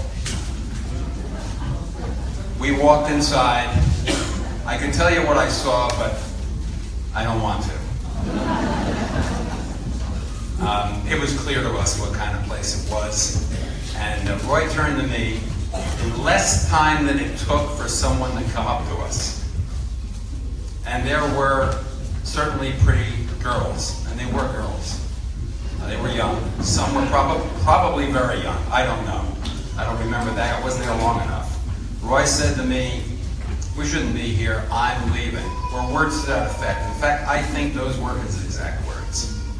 And I said, "Roy, I'm with you." I said, "But what are we going to do with the other guy?" And he said, "Well, if he stays, he's on his own." So we went up to him and we said, "Hey, let's get out of here. We're going back." He said, "No, it's my last night in Vietnam. I'm staying. I can get a ride back. Take my Jeep." And we did. Roy and I took his Jeep. We drove back to the base camp. The guy did return the next morning, by the way. I saw him drive up on the back of a motorcycle. And that was Roy. That was Roy. That was Roy. Honorable, disciplined, morally straight, and highly principled. And aside from the obvious religious and moral issues about being in a brothel, I'll tell you something else we were concerned about. We were concerned that if the battalion commander had ever found out that we had strayed into an off-limits area, he would lose his respect for us. There would go our reputation, and we might even be stripped of our command. We weren't going to let that happen. And now people want me to believe that after Roy Moore served out his 5-year active duty military obligation, and the short time it took him to apply for, get accepted, study hard, and get through law school, study again for the bar exam, take and pass that, get his license to practice law, and get a job as a deputy district attorney, that he then was prepared to give that all up by committing a crime against a 14-year-old. I'm not buying it. I didn't buy it when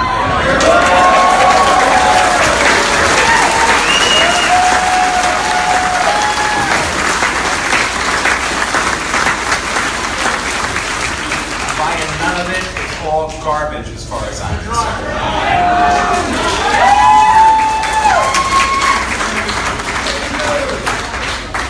So why am I here? How did I get here? So I hear all this slime develop about a month ago, not even a month ago. And I hear these things. And I see it develop. And it was wicked, as you know.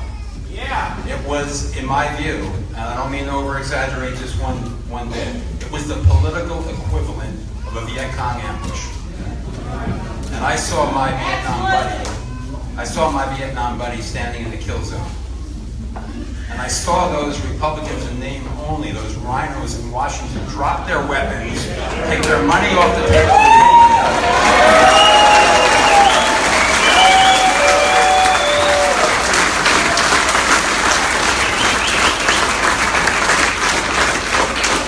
I told my wife, I said, "Honey, this isn't right. This isn't fair. This is just flat out wrong." And she turned to me and she said, "Well, what are you going to do about it?" She said, "What can you do about it?" So I put down the glass of scotch I was drinking at the time.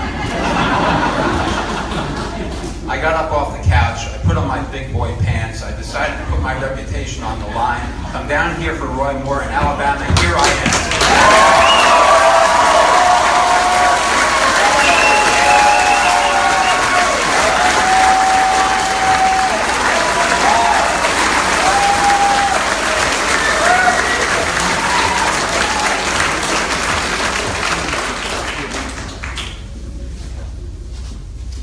So last night for the first time in 45 years, I saw my Vietnam buddy.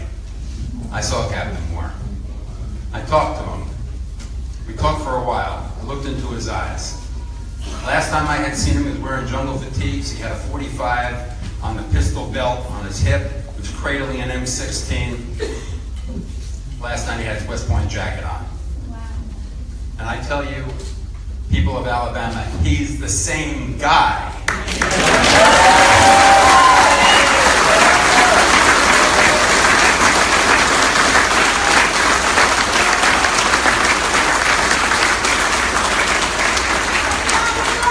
He's the same guy. He's honorable, he's disciplined, morally straight, highly principled, the same qualities we would hope to have in all our elected officials, but don't.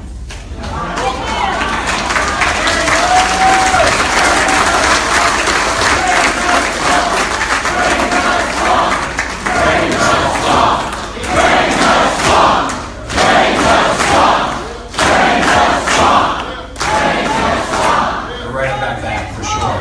So I read where Judge Moore recently, in one of his campaign appearances, talked about Thomas Paine and told us all, which is very true. It's true back in Thomas Paine's time, it's true now, that these are the times that try men's souls. And you may know that Thomas Paine marched with General George Washington back in 1776, in the darkest days of the American Revolution. We were in retreat. The British were advancing. They wanted to get to Philadelphia. They wanted to round up the signers of the Declaration of Independence and hang them. And Thomas Paine inspired people by writing his pamphlet, Common Sense, and used those words. These are the times that try men's souls. But he went on to write something else. He went on in that same pamphlet to talk about the summer soldier and the sunshine patriot. And he said that the summer soldier and the sunshine patriot will shrink from duty to our country. Well, I'm here to tell you that Roy Moore was no summer soldier. I mean, I quite literally saw him in the mud and the torrential downpour of the monsoon season. I saw him in the baking heat of the dry season. More than that, I saw him every day prepare for the danger and the uncertainty with a devotion to duty that was unparalleled. And more than that even, I knew that man to be someone who would lay down his life for this country if he had to.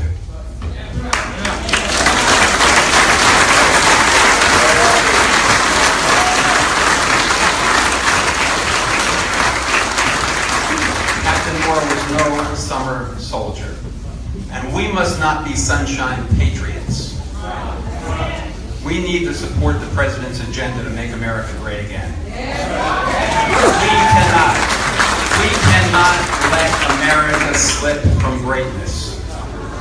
Roy Moore wants to make America great again. And I say to you people of Alabama, give Roy that chance.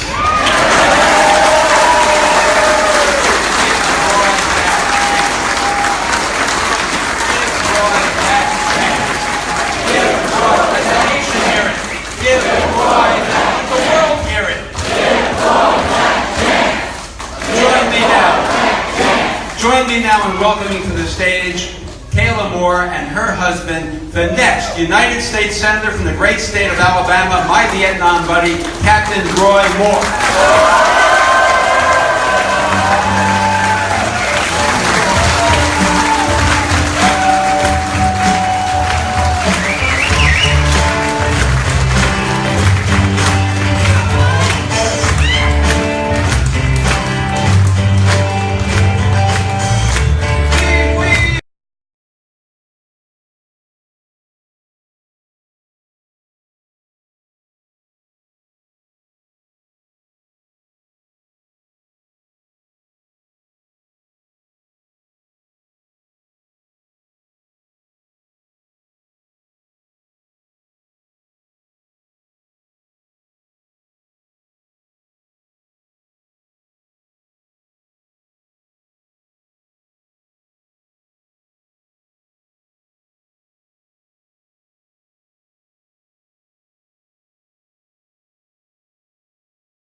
your prayers. Thank you for being here. We know that there are many going up across the state, across this nation, and the world. And we would not be here without you.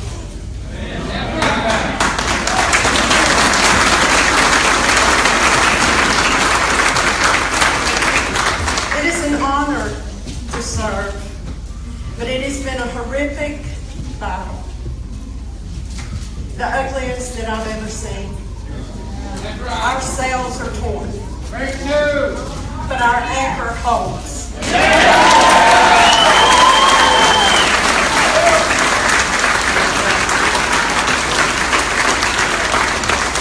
We are truly blessed.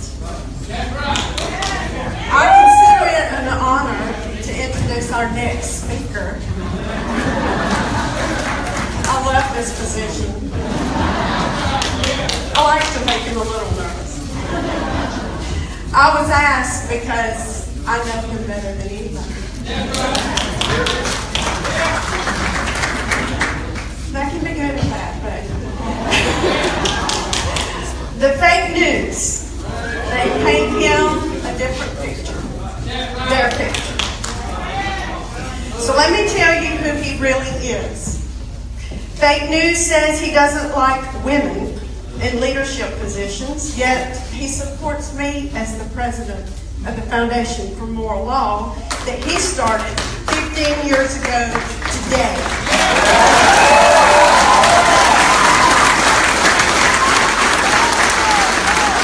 So happy birthday, Foundation for Moral Law.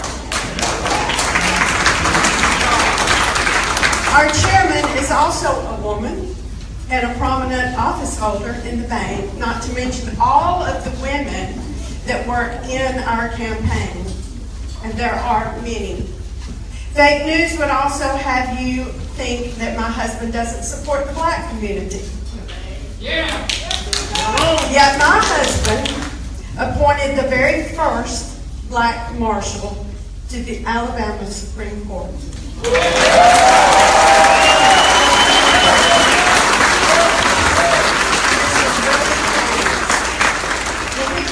Office as Chief Justice many years ago, he brought with him 3 people from Etowah County. 2 were black, and one of them is here tonight.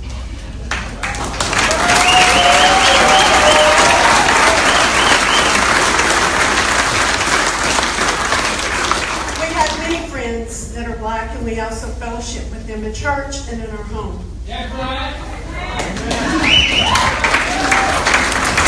Fake news will tell you that we don't care for Jews. I tell you all this because I've seen it all, so I just want to set the record straight while they're here.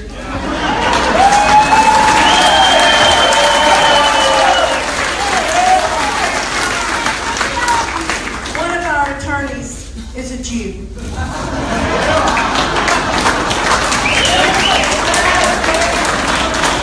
We have very close friends that are Jewish and rabbis, and we also fellowship with them.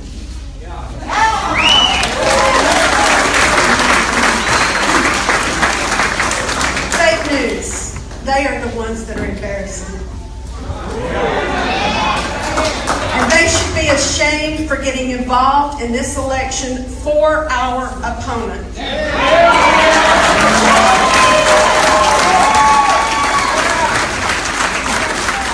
We have been invaded, our town, our community, our church, our family, our records, our friends, to include every person that we have ever known. So I'm going to ask you, have they done this to our opponent?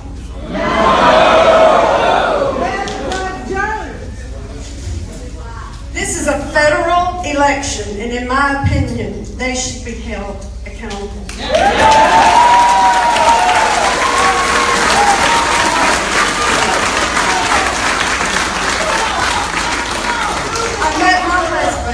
I met my husband, I want everybody to know this, I met my husband 33 years ago at a Bible study.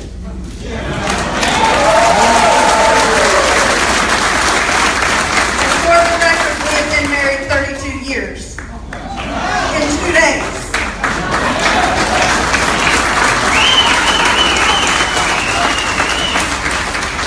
I was attracted to my husband because of his love and devotion to God and country. He is a West Point graduate. Do you know how hard it is to get into West Point? He is a Vietnam veteran. In other words, he is a true officer and a gentleman.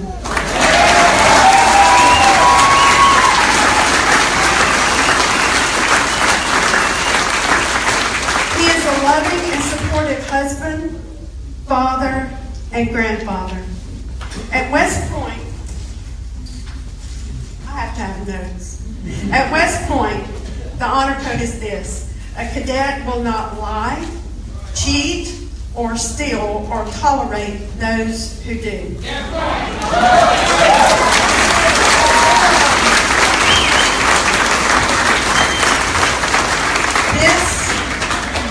This is who my husband is. And it's one of the many things that I have loved about him. It has been a very blessed marriage because God has been at the head.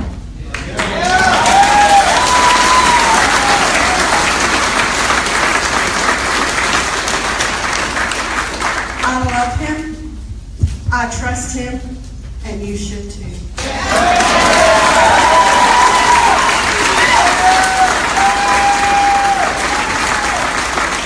So, without going any further, let me introduce to you the next senator from the state of Alabama.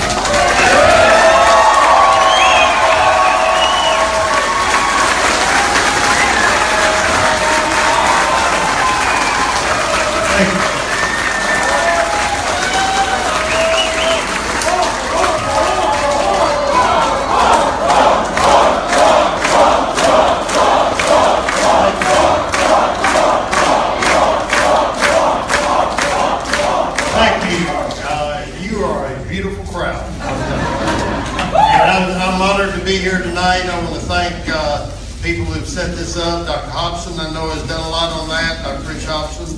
And I've got my campaign chairman, Bill Armistead, here.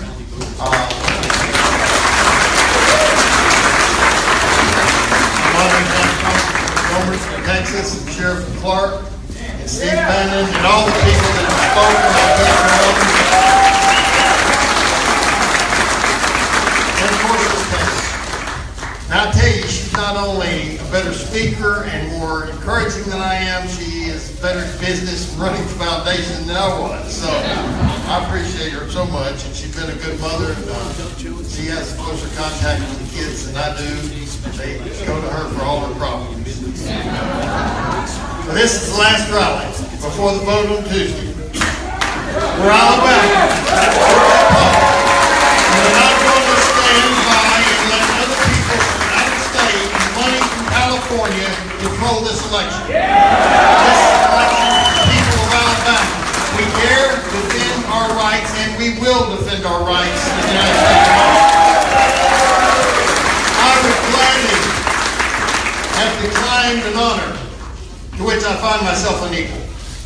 I have not the calmness or impartiality which the infinite importance of this occasion demands. I will not deny the charge of my enemies. Their resentment for the accumulated injuries of our country and an ardor for our glory, rising to enthusiasm, may deprive me of that accuracy of judgment and expression which men of cooler passions might possess. So let me beseech you then to hear me with caution, to examine without prejudice and to correct the mistakes into which I may be hurried by my zeal. Those were not my words. Those were the words of one of the first American patriots, the father of the American Revolution, Samuel Adams, as he stood before a crowd such as you to tell them what they had done with the Declaration of Independence. And the next thing he said is probably the most important thing in the history of our country, something that you probably never heard, the real purpose of the Declaration, why they did what they did, and why we need to follow their example. We have explored the temple of royalty and found that the idol that we bowed down to has eyes that see not, Ears that hear not our prayers, and a heart like the nether millstone, but we have this day restored the sovereign. To whom alone all men ought to be obedient, he reigns in heaven, and with a perpetuous eye beholds his subjects, assuming that freedom of thought, dignity of self-direction, which he bestowed upon them. From the rising to the setting sun, may his kingdom come. In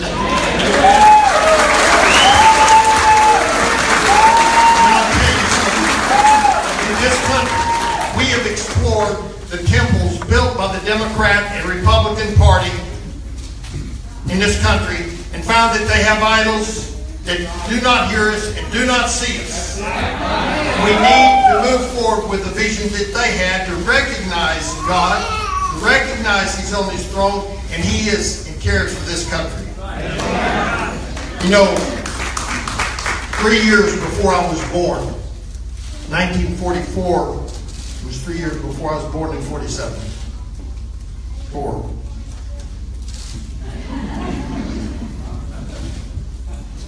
America was at a crisis.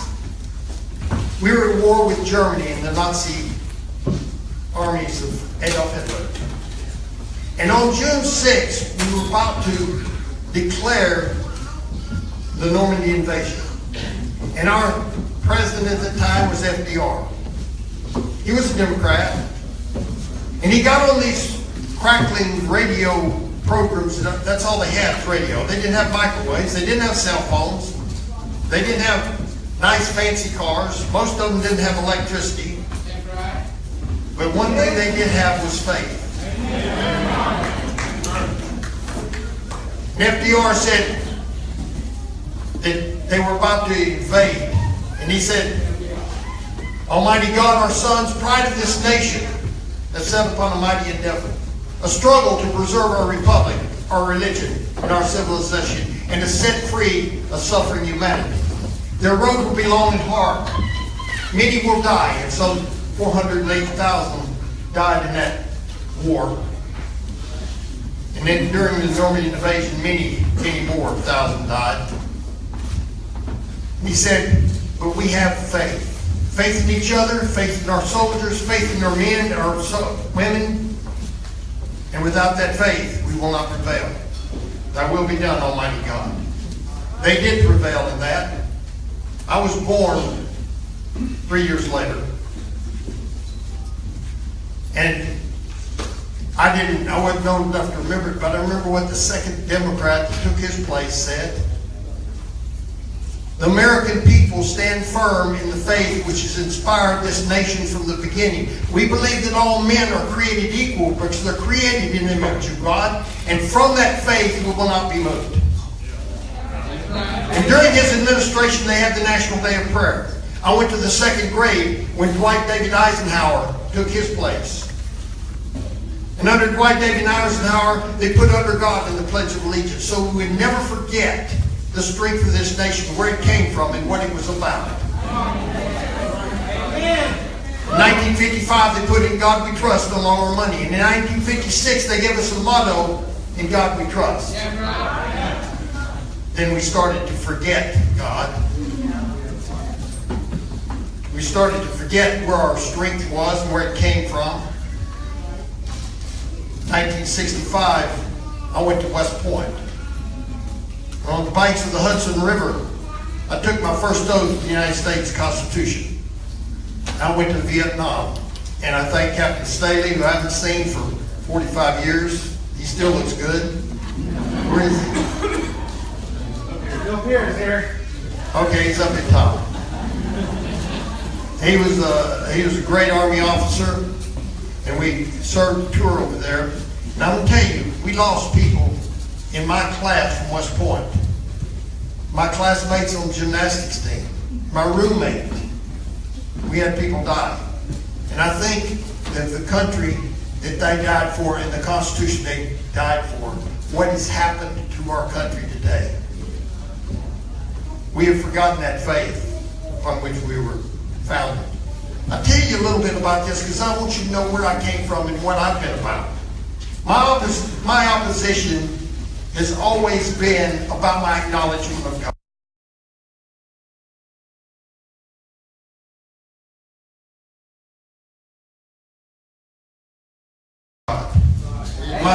the sovereignty of God. The Ten Commandments, I was removed from my job. When it came up about the definition of marriage, and I stood for marriage between a man and a woman. I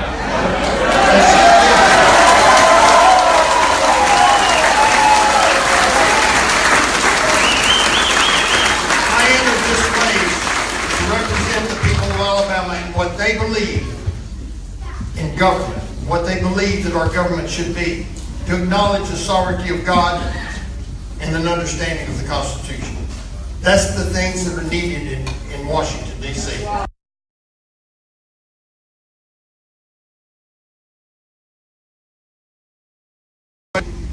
He walked funny. The funniest thing about Oscar was his middle initial was D. So his initials were ODD.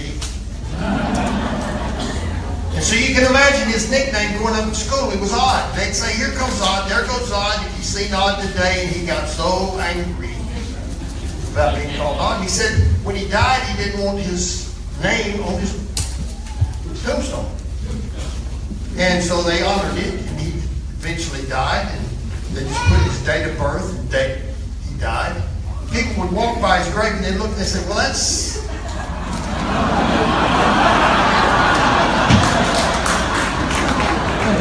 Sometimes you can't get away from it. But I'm going to tell you, this place has been very odd. We've had 2 presidents and 1 candidate for president who didn't make it. Thank God.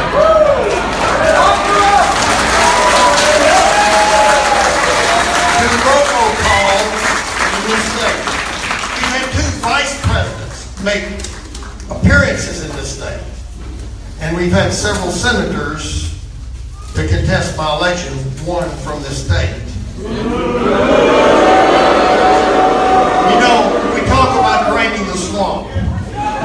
I don't know if you remember this, but it's difficult to drain the swamp when you're up to your neck in alligators. And that's where we are. We're up to our neck in alligators. We're up to the neck in people that don't want change in Washington, D.C. They want to keep it the same, keep their power, keep their prestige, and keep their position. And we've got to change that.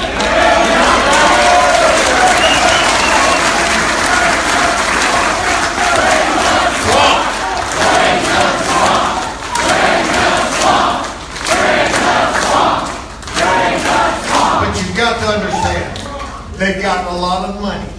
They had it in the Senate Leadership Fund. They challenged us during the primary with over $30 million, according to MSNBC. We've now exceeded that by another 10 to 15, if not more.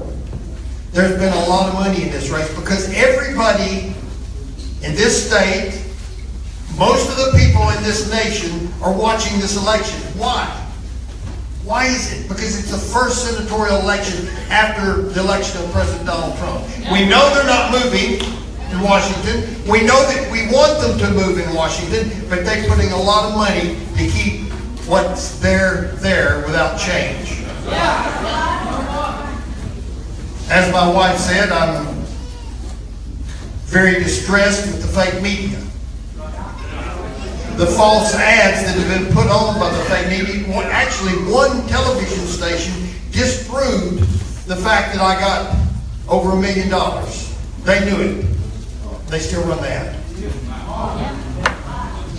We've seen Highway 31 in this general election. We don't know who they are. We know they spent a lot of money, and they know it wasn't for me. They've been taken off the air. We've had threats on social media for anyone that would back this campaign. We've been intimidated. Other people have been intimidated, and we're tired of it.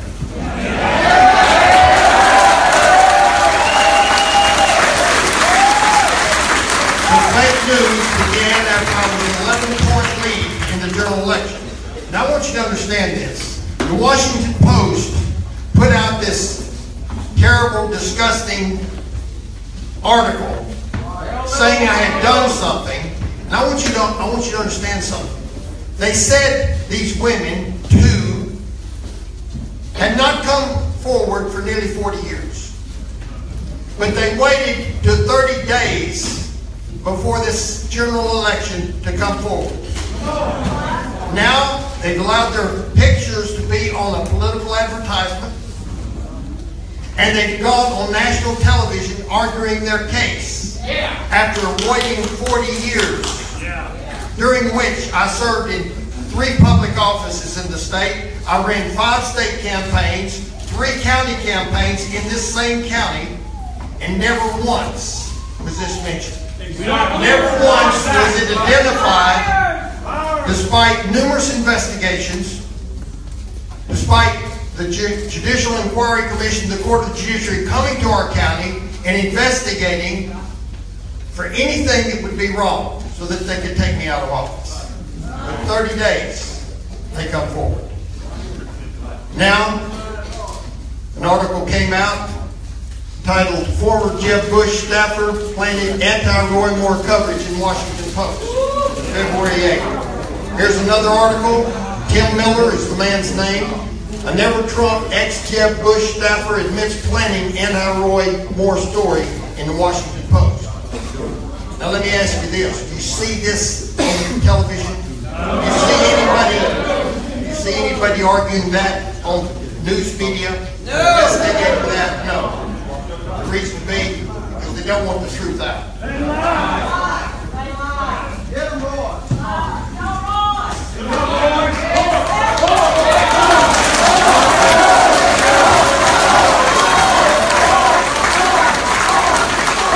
Here's the title of this article that was just introduced yesterday. Where's Roy Moore?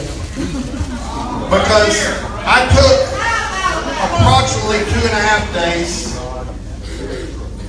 to take my wife out of this mess and to let her relax with her son in West Point. I didn't run. I was back on Sunday and I was back on the radio. But my headlines are, "Where's Roy Moore?" Well, that's one reason I don't talk to the media for you, the president, because you won't print the truth. For example, Fox News came out today and said my opponent was 10 points ahead of me.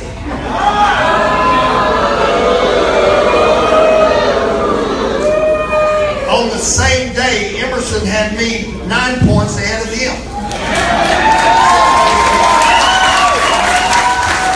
Somebody isn't telling the truth, and we're going to find out tomorrow.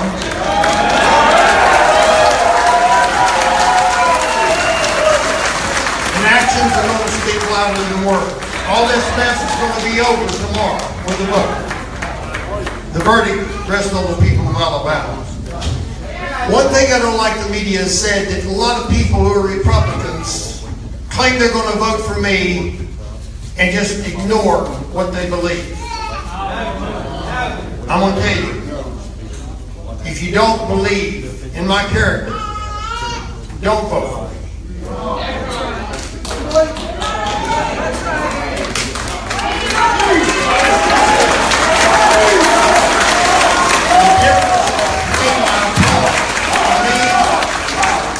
Are vast. Abortion, he favors full term. I want to overturn Roe versus Wade because it was unconstitutional when they made it.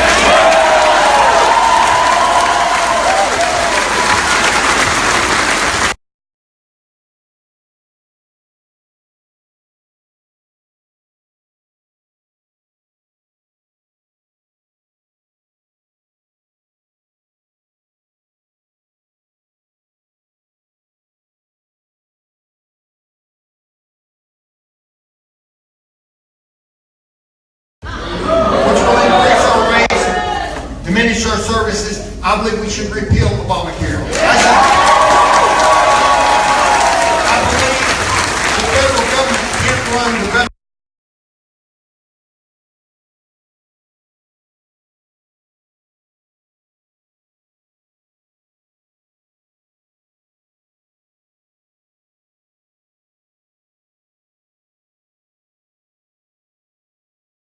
Hospitals, how are they going to run our entire healthcare system?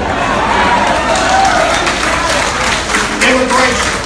He considers it wrong to make them carry cars. He considers it right to let them continue the immigration system that we had under Obama.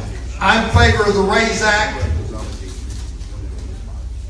which Jeff Sessions has helped push, which would restrict immigration, and we can go to it.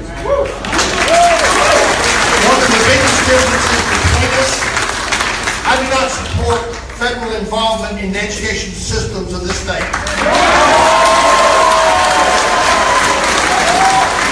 Common Core should be eliminated.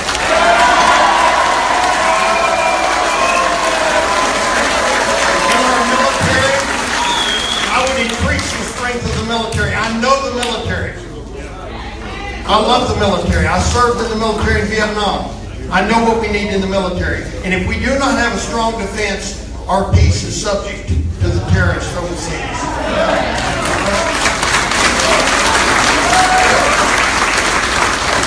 My philosophy has always been, since the academy, duty, honor, country. These three hallowed words reverently dictate what we can be, what we ought to be, what we will be. They are your rallying points to build courage when courage seems to fail, to regain faith when there seems to be little cause for faith, and to create hope when hope becomes forlorn. I want to make America great again with President Trump. I want America great, but I want America good, and she can't be good until we go back to God.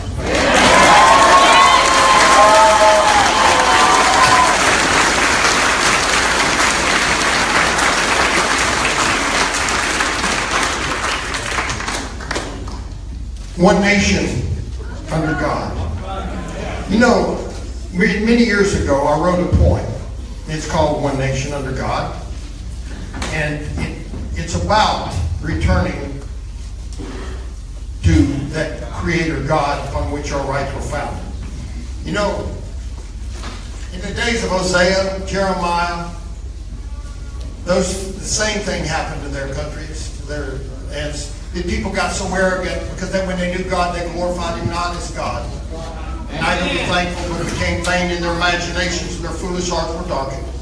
Professing themselves to be wise, they became fools, and changed the glory of the uncorruptible God into an image made like the corruptible man and birds and four-footed beasts and creeping things. Well, we're doing the same thing. I can't find my notes, I have to do it from memory. One nation under God was their cry, indeed their declaration. Upon the laws of nature and of nature's God, they built a mighty nation. But unlike mankind before them, who had walked this earth and saw these men would never question the sovereignty of God. That all men were created was a truth self-evident. And to secure the rights that God gave us was the role of government. And should any form of government become destructive of this end, it was their right, indeed their duty, a new one to begin. So with the firm reliance on divine providence for protection, they pledged their sacred honor and sought His wise direction. They even lifted up an appeal to God for all the world to see and vowed their independence, forever to be free. But I'm glad they're not here with us to see the mess we're in. How we've given up our righteousness for a life of indulgent sin. When abortion is no longer called murder, and when sodomy is deemed right and good is now called evil. Darkness is now called light. And no longer does man see a need for God when He's in full control, for the only truth, self-evident, is in the latest poll. But with man as his own master, we fail to count the cost. Our precious freedoms vanish, and our liberties are lost. Our children are told they can't pray in school, but they teach them evolution. Why can't they see the fear of God is the only true solution? Our schools have become a battleground while all across the land, Christians just shrug their shoulders, afraid to take a stand. From the grave you can hear their voices cry. The victory's already been won. Just glorify the Father as did His only Son. And when our work on earth is done, you travel where you've trod. You leave the land we left to you, one nation under God.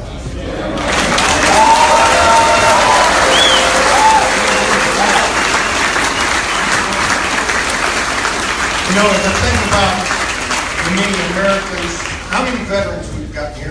Just raise your hands. Look around.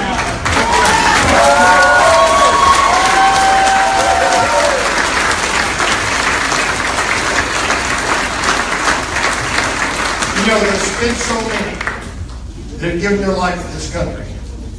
They're gone. Our country's changing.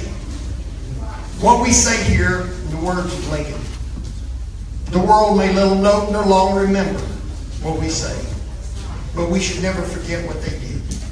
It is for us, the living, rather to be dedicated here to the unfinished work which they who fought there at Gettysburg stood for.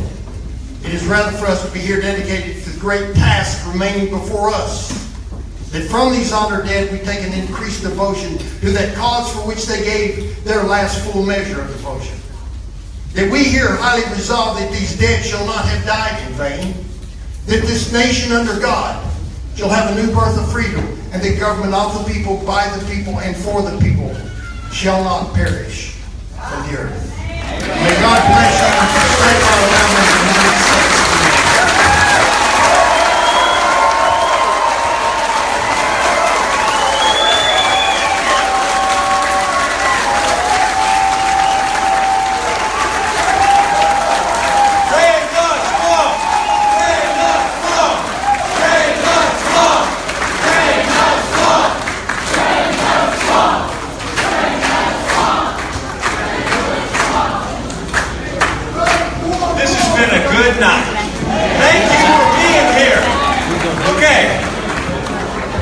The poll's open. 10 hours and 35 minutes. Y'all go get it tomorrow. God bless you.